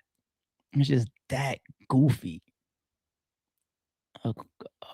Like, it really, really fits. Like, he's a goofball, B. That nigga spent 20 minutes talking about my feet. He's a goofball. Ladies, I see y'all. Herb, that's a throwback. Sassy. Oh my God, when we used to call niggas herbs. Oh, that's a throwback. As tactical as you are, you should be a lawyer. I wanted to be for a little bit. Just argue and debate my opinions. You want to know what was a cool experience? Working with real lawyers and them allowing me to do slight lawyering. Now, I feel like good lawyers understand that the person involved holds possibly the most truth, which is why it's always important to try to be as honest with their lawyers as possible to empower them. But I have a legal team that they peep the way I operate and the way I move. And they would literally, before they over empower all of their legal stuff and their opinions and everything, they would want me to put a lot of input on the table because it was valuable for them. You know, like, if I don't know nothing about nothing, I'm just some goofy idiot that is just like, yo, give us the case, we'll go figure everything out. It'd be like an hour-long call, but they want to give half the time to, like, wait, ARP, he's part of the actual legal team, even though he's the client. Like, get that objective or that thought or that perspective from him. You know what I'm saying? I appreciated that. Even it's not the funnest thing to be in a lawsuit, but you know, it's kind of cool to have that type of experience. But no, just didn't fall my way for certain careers, man. I respect the shit out of lawyers, though. Yeah, I know. No, he's not a nerd. Nerds have the reputation of being smart. We got a new member in the building. Black Rice, good to see you. Welcome. Secret Society. All we ask is Bama Bozo. Red Cafe music. Why y'all putting Red Cafe up here? Y'all are mean. Y'all are being meanies. It's just rumors, okay? Chill out. Oh my God, I finally caught you live, brother. Salute. Brother, you inspired me. Appreciate that. That's what's so dope, man. To get DMs like that. Did y'all see the one that I posted on my gram? To get DMs. Like, I'm not even making this shit up. Like, no exaggeration. Sometimes it surprises me. Sometimes it scares me. Like, damn, like I don't want to carry that type of responsibility. I remember I had a DM conversation with somebody that says he has his children watch my streams because he feels like there's stuff to learn. Did y'all see this one on my gram? It's early in my gram if you go to my page. Right. But it's like a heartfelt, very respectful DM that somebody sent me as far as like my impact on. I mean, like, and I get the same thing when I meet people in real life. Like people tell me that, like, it's like we don't just check for you or support you or fuck with you because of your league on the side. I'd be like, damn, that's like man shit. Like that's so dope. I mean, it's so dope. I remind people all the fucking time, I ain't perfect. I ain't nobody's angel. But I do appreciate the good karma that I'm able to create. We all could use a little bit of good karma. You know what I'm saying? So I appreciate you, homie. Thank you. Thank you for that. Peace to the chat. Oh, OTR in the building. Good to see you. Salute. Never too late. Exactly. He's smart. ARP for MVP. Appreciate you. Appreciate that. Would you do business, law, criminal, etc.? You know what's so hard? We learned this from watching The Devil's Advocate. Keanu Reeves looked over and he saw that pedal rubbing underneath the table. And he knew that he was getting turned on by this little girl in the courtroom as they were talking about what possibly happened. And the reason why he fell into that devil's advocate atmosphere that he broke out, he snapped at the end by killing out or whatever, is because he knew his client belonged dead or in jail and still defended him and then still won because that was his job. And he also wanted to keep a winning, flawless record. Just imagine being in a situation like your energy got to be weird at times if like, this nigga's guilty, like fuck, but you got to defend it. Now imagine defending somebody like did something to a kid or something like that because you're a defense attorney. But then if you're a prosecutor, what about making mistakes? What about the people that's in jail that's innocent? What about being the driving force towards somebody losing their freedom? Like not every lawyer is at this big stature where they get to just choose their cases. Some people get put on stuff. Some people have to pick up any scraps that's available to them. It's not everybody's not Johnny Cochran that gets phone calls like, nah, I'll turn it down. Nah, oh, what's that? OJ? Okay, I'll take that. No. So it's tough. It's no different. My man Tate working in a hospital. Scary. The unit that he works in, you see people on their way out every day. You gotta bring that home. You gotta walk around with some of that in your soul. Imagine what is it, a mortician? The people that deal with the dead bodies or the people that do autopsies, cut people open, take organs out, see try to learn the cause of death, then put the organs back in, throw them back into a freezer. Shit. Some of these jobs is fun until you get into some of the weeds and be like, oh shit, my client is a fucking pedo. Devil's advocate type shit, man. Gotta be careful. OTR's here says to the chat, as battle rap fans, what are some things you attend events for? What could make the experience better? So y'all go ahead and answer that, man. For the super and supporting. Let me bring Toll John up here. I'll provide just small input because I've been to a billion events as a fan. I even go to RBE events as a fan. To be honest, I know it cost me a lot of money. I say jokingly behind the scenes, I have the most expensive seat in the house. I say it all the time. But what I attend for, first and foremost, the artistry of the battles. To hear something amazing from these incredible artists. That's the first thing. I like to see, as you heard me talking about the Indy or the Daytona 500, whatever, the way I talk about Super Bowls and certain experiences. I want to go hockey, even though I don't like about hockey. I love the where were you when this happened type of shit on your life. You know, you only live once. So it's like, if I think about just like battle rap, like I was there when Daylight and Oops was happening and half of the fucking front row is crying. Like I was there, you know. Let me think about something for URL. Like I'm there. What's like a classic that I might have been in the building for with URL? I'll just think about something controversial. Like I'm standing right behind DNA. I wasn't in DNA's entourage, I was just on stage. When Ness is snapping on him, like, oh yeah, oh three, oh yeah. You know what I'm saying? Kick it a dot. I don't know how they kept that secret, but when Diz and Hollow take the stage and they take their masks off, and it's like, we got a surprise of Diz and Hollow? The fuck? You know, like those where were you there moments. You know, they're so dope. You know, so I go for that. Once you get outside of the battles and the matchups and the possible hip hop moments that you'll always internalize forever, it'd be the atmosphere. So that's where, you know, the people come in. If you can get a good crowd, a nice crowd, good balance of guys and girls in there, got a bar in there that's functioning well, some good music, good DJ. Some of the shits feel like a party. You know what I'm saying? So, you know, those are some of the things. Networking. You know, if there's some power players around, if it's that type of event, networking is always a good thing. Salute, homie. Salute, good to see you as well. What? Like, come on. Like, super classic. Super duper classic. Super classic 3. My mother taught me and my siblings that it's 3 people you don't lie to. That's your lawyer, your doctor, and her as our mother. LOL, miss you, mom. Respect, respect, respect. And shout out to moms up there. You know what I mean? That's dope that she said that.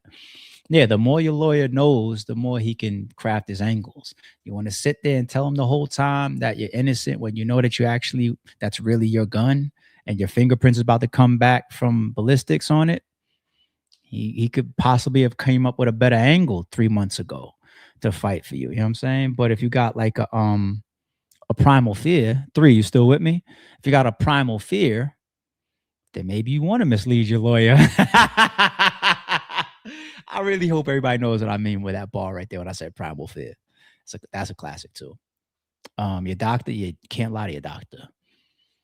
You know, you want them to know what the fuck is up with you. So how do you feel? I feel great. Oh, nah, tell them like, yo, this part right here is fucked up. Take it. I mean, and I had some things get caught by doctors like, oh, now we're going to go this route. Oh, Pep, glad, doc. Thank God I told you about that. And then get right. You know what I'm saying? So, and as far as the end of it, not just mom, though. I probably would have fully co-signed that last piece 100% when I was a child. Because my mom's was my world. But now that I'm older and I'm a father, now don't leave us out. Mothers don't lie to me neither, nigga. Beat the shit out of one of y'all kids. Meaning mine, not y'all's, my kids. 3 says, weren't you there when Real Deal battled Magic? Yeah. What other good battles did I see in person? I've seen a million battles in person, but I'm trying to think of some classics, like some super timeless. Like I wish I saw Verb and Holla live. I don't know why I didn't go to that. I can't remember why I didn't go.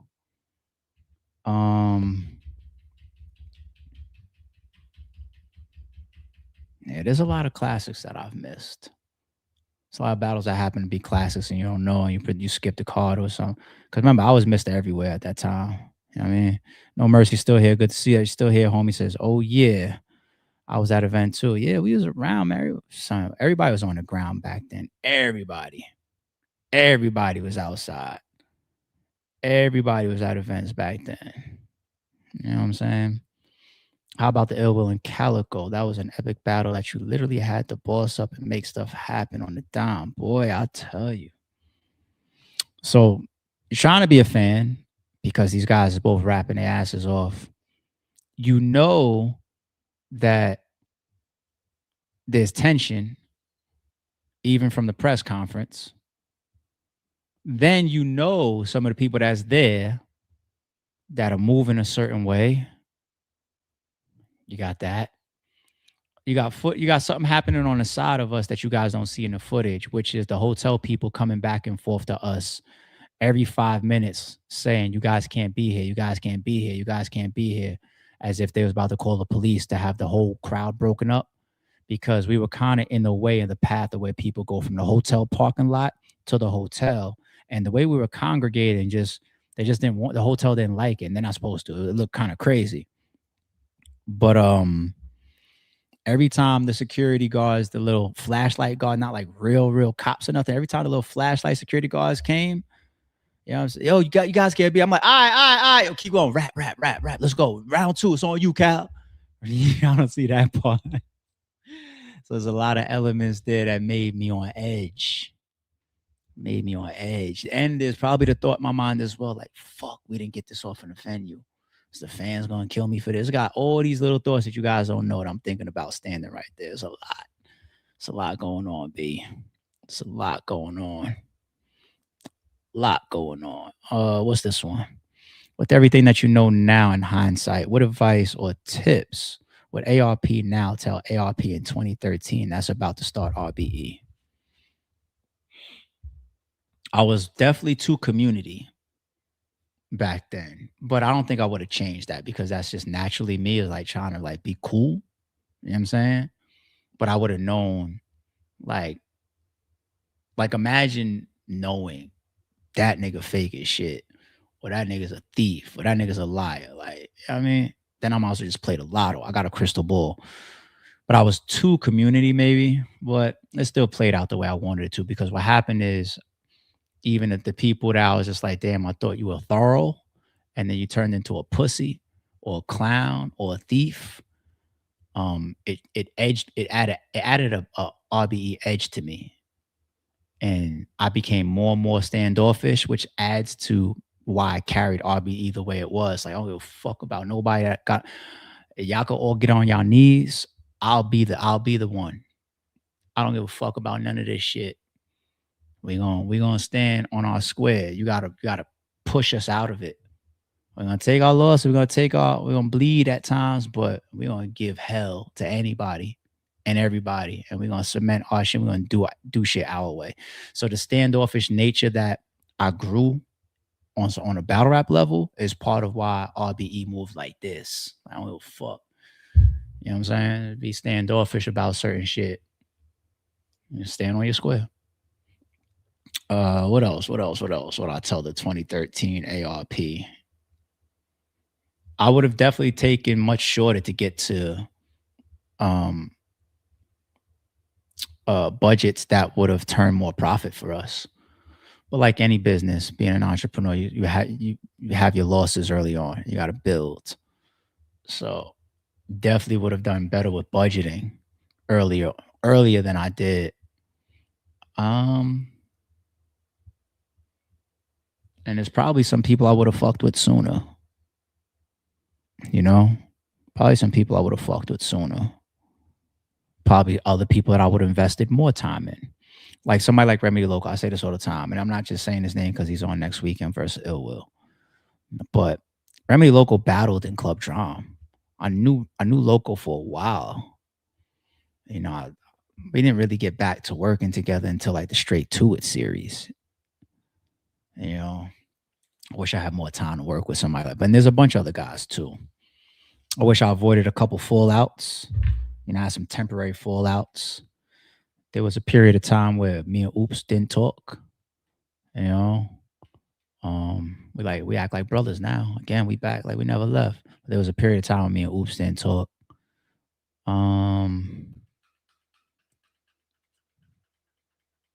It's not too many relationships I would have preserved, because if you are where you are with me now, it's probably for a reason. Like, you know what I'm saying? Like some Jag type shit. Like, you know what I mean? Hey, shout out to Jag, man. Man, I'll tell you.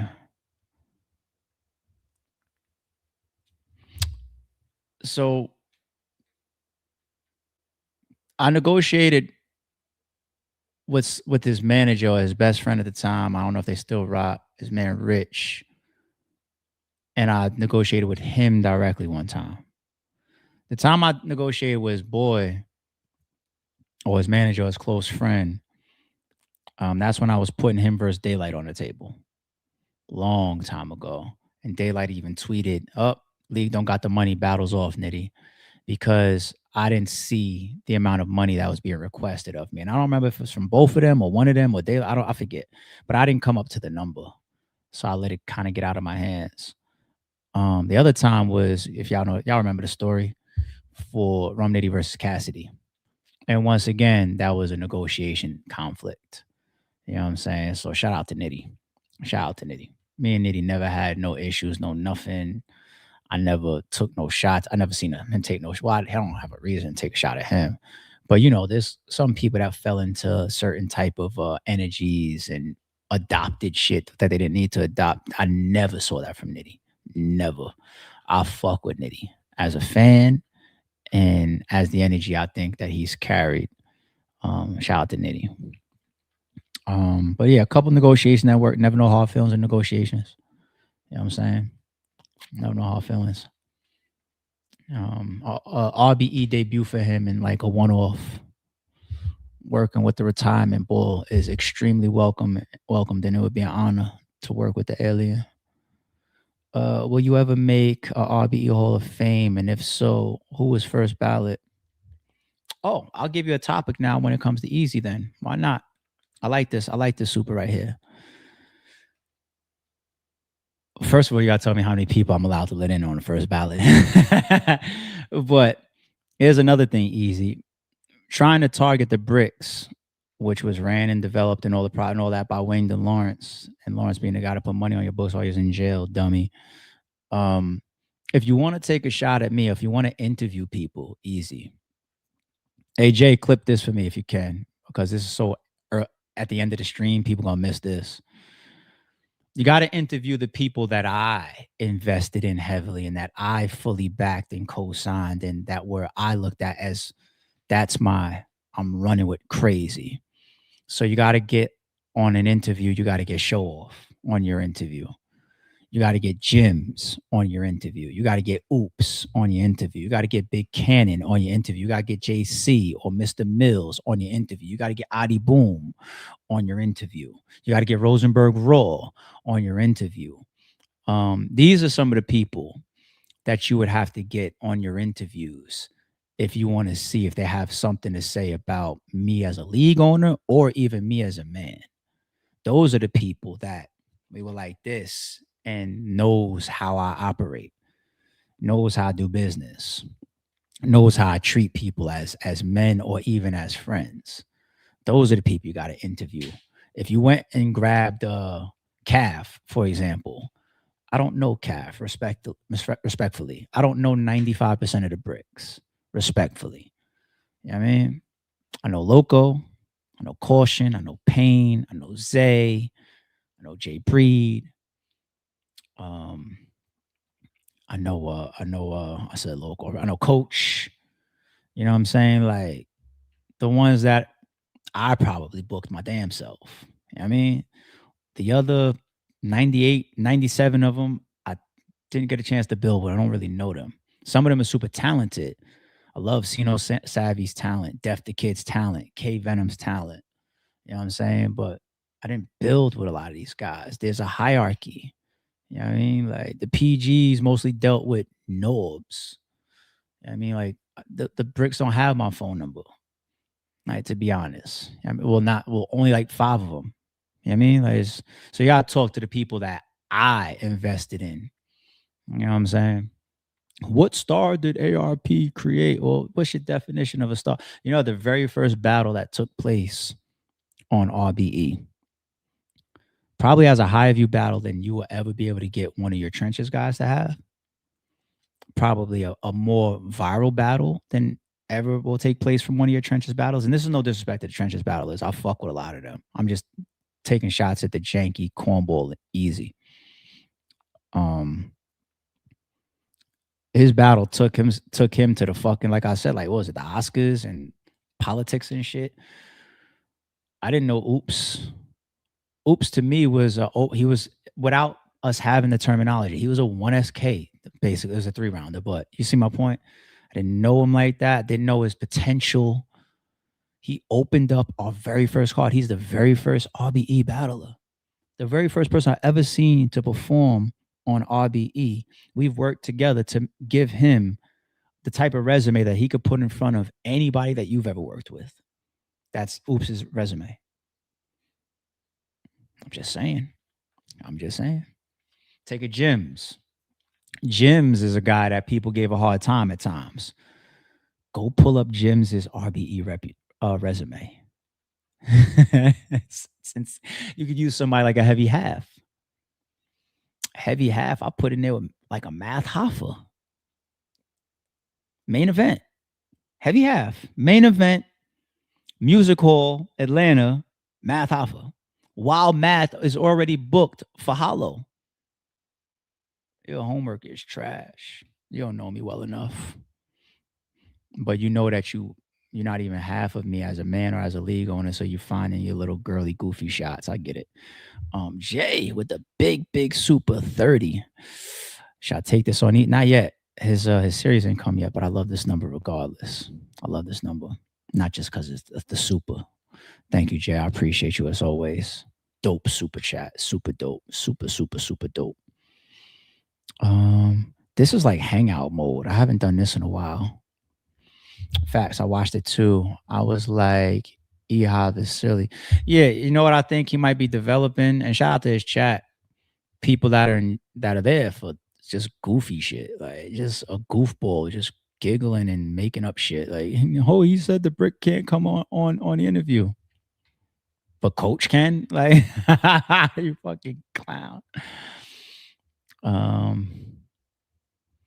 got all the supers, right? I think there was nothing before Jay, right? Yeah. Oh, so I think I kind of answered this. I'll turn it into a topic for you. Okay. I don't know how many people, but if there was a first ballot Hall of Famer for RBE, it wouldn't matter whether they were stars or not. It would matter how much they meant to me in the movement. I just appreciate people that came with that A game and just, yo, here's a name that I don't say enough. Speaking of being a part of people's careers from early or before y'all knew him. And I really fuck with dude. Inside and outside of battle rap. I don't say his name enough, and I apologize, homie. Floss the Boss. I fuck with Floss. Floss got a lot of battles on RBE. Floss got some battles that was in that little Manhattan studio, valid and whatnot, where he's going to fuck off on people. Floss the Boss, man.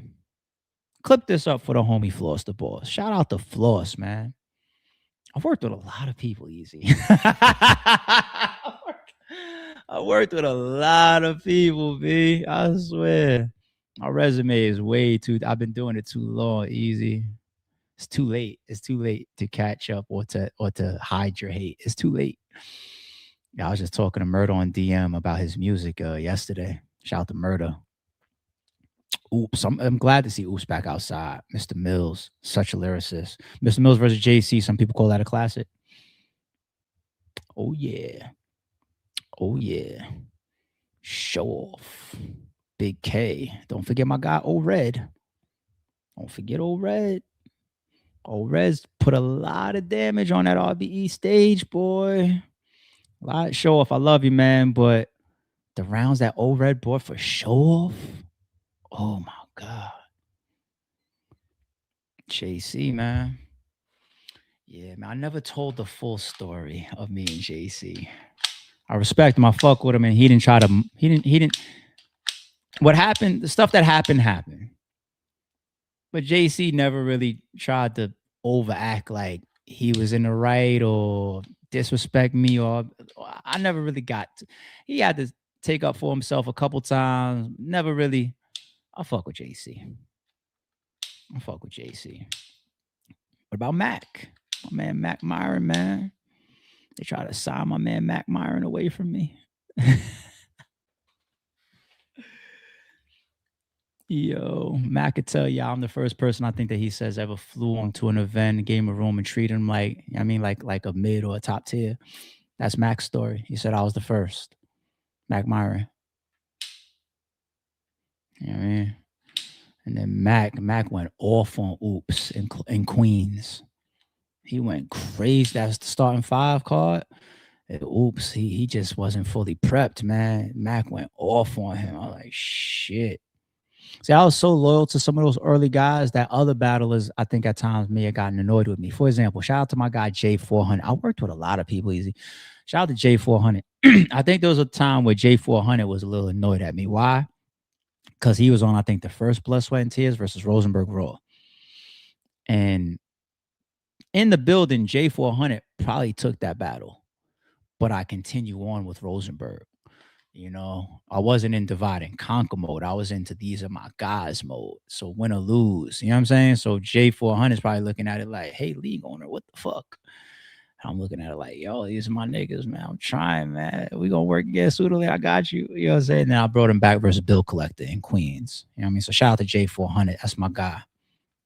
Fuck with J400. People like Moneybags. I be feeling like Eazy don't even know who some of these battle rappers are. Like, do you know what Moneybags is? I'm a nigga that did fucking music performances after my events with Team Hami. Let Bugs and Moneybags get up on stage and perform. Worked with a lot of people, Eazy. Worked with too many people. Yeah, this is a classic. This is a classic. I was shooting this battle, so I'm the frontal camera because we didn't have a cameraman last minute. So I'm the frontal camera. I could only imagine what my reactions would have been like if I got a chance to stand on stage and host as I'm listening to this shit. It's such a classic. But at the same token, I got spared from being on camera when Bonnie threw that dildo in A-Verb's face and he was smiling the whole fucking footage. So you gotta take the good with the bad, ARP. The bad is you missed the JC and Craig Lamar footage. The good is I'm not up there while Bonnie's like this in A-Verb's face. He seemed a little too comfortable, didn't he? ARP, somebody watching you and gonna copy you. It's all good. It's all good. Everybody that makes an impact has some form of rendition that happens to them. It's nothing new under the sun. Nas said it's how you do things. I'm not gonna come out here and be like, yo, fuck, who cares if you got the blue room? I got the red room. That's a little too much. Be a little bit more discreet or be influenced in a different way. Don't just go like the opposite of like historically blood and red and blue, like blood and Crip. Like, be discreet. Like, do like an orange or some shit. Like, you come out with a red like that, is like, and you say it. He's such a goofball. Did you ever tax any of your rosters chicken wings? You mean money? For real? For real? I don't know how to really put that. There's always different business that happens over the years. Get a bigger opponent, you take a cut. Back then, sometimes a smaller opponent, maybe get more. All different types of shit going on, man. I mean, it's a lot that went on. I gotta rewind this, John. I was knocked out. Yeah, we in kind of like just hang out mode. I'm about to go eat. You guys could tell I ain't got shit going on tonight. I love being home. When it's time for me to be outside, I'm outside. I'm working. Like last week, I told you I went shopping and shit. I took myself. I didn't really have too much that Saturday to do other than work, I think. But last week, I spent almost the whole Saturday outside shopping from spot to spot to spot to spot, spot to spot, just treating myself. Got out. Today, no plans. I'm here in the crib. Netflix and chill. Speaking of them apps. What do you mean? You mean wings for real? Did I ever take their food? What do you mean? What do you mean? I don't know. Do y'all remember the bar of Old Red? Was it versus Show Off as well when he was rapping in Club Drum about the Club Drum wings was too expensive? What's y'all memories like? ARP, Nas and Scoop. No, that's the 28th. That's next weekend, right? Nas and Scoop, LP and Zay. Yeah, next Saturday. You got it. You want it. I just watched this morning the 3-on-3 that had Lamar in it that just dropped. Fonz was on the other side. Some of the other guys, I don't know their names. I don't remember the names. But Fonz was on the other team, and Lamar was pretty much being a distributor. He wasn't playing as a scorer. Who else was on Lamar's team? Nesco was on his team. It was a good 3-on-3. So it was a solid watch. I watched that on the treadmill this morning. Yeah, but this Nas and Scoob and LP and Zay next week, man, what a card! I'm gonna be sitting down chilling with that. Oh shit! Wait, next Saturday is my shit. I'm gonna figure out both. Trust me. Or I'm gonna order this and spin the block and see. That's how much I'm hating on Wings date. You know what it was like when I wasn't retired? It just happened right in front of y'all, for real. It just happened right in front of y'all. Y'all just caught that live. Imagine when I wasn't retired and I had a card, a pay-per-view the next weekend. You gotta be talking about some fucking basketball game. Oh no, we on that next weekend. What am I gonna do? I don't give a fuck about the turnout. It's so unstressful when y'all gotta sell nothing. The retired one-off life, it's just minus the circle. That's it. I hate that it's being called an event. I hate that. To me, it's just one-off. It's just content for the shout out to the members. You guys get some content for y'all rocking out. For y'all being so supportive. I'm gonna get y'all some early content. I get to rock with the battle. I get to check some boxes, work with some dope artists, maybe create a classic or two, and keep it moving.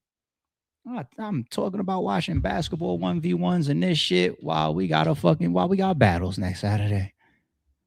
Look at that. That nigga said that card is ass.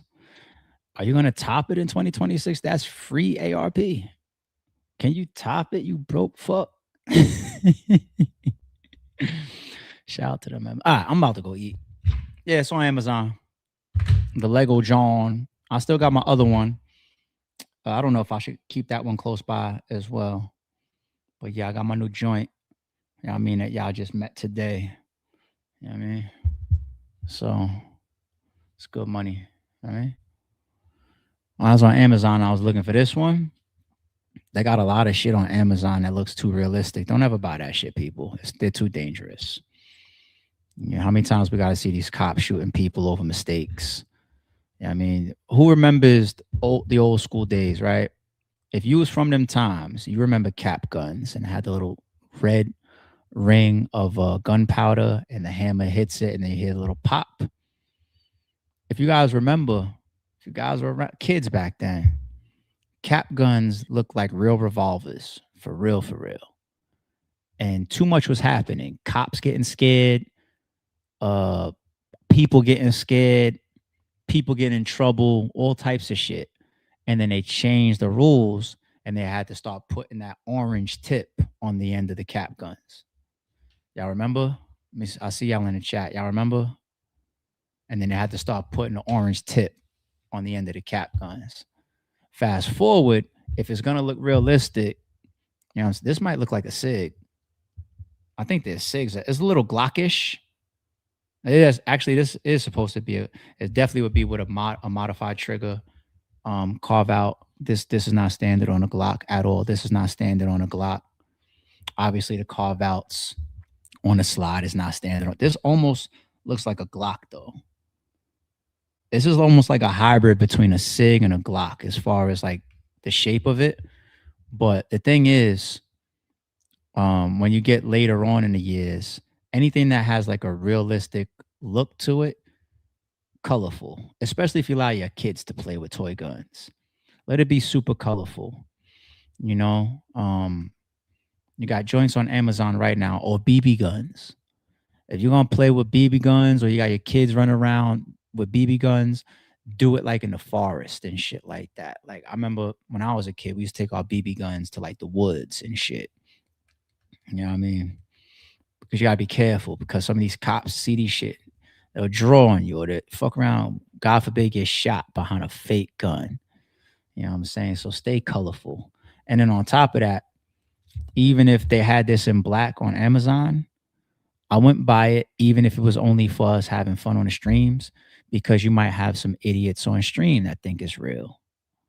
You might have a cop that think it's real. Just maybe give off some bad energy. Like, so for all y'all earlier that was in the chat talking about, oh, I'm going on Amazon right now, stay colorful with your fun or toy or joking stuff. Stay colorful with it, okay? Be careful out there, man. I'll teach my kids the same shit. All right, we out of here. Tomorrow morning, maybe. Live, maybe. Worst case, upload, of course. I got y'all. We out. Don't confuse silence with work ethic. I'm a boss making decisions, my first fetish. The verse cherished is perfect, that's a reverse blemish. I dropped it, connected the block, learn Tetris. One of the toughest characters ever to bulldog his way Welcome to into the your house house. of. And shout out to them. Without my still got a gun.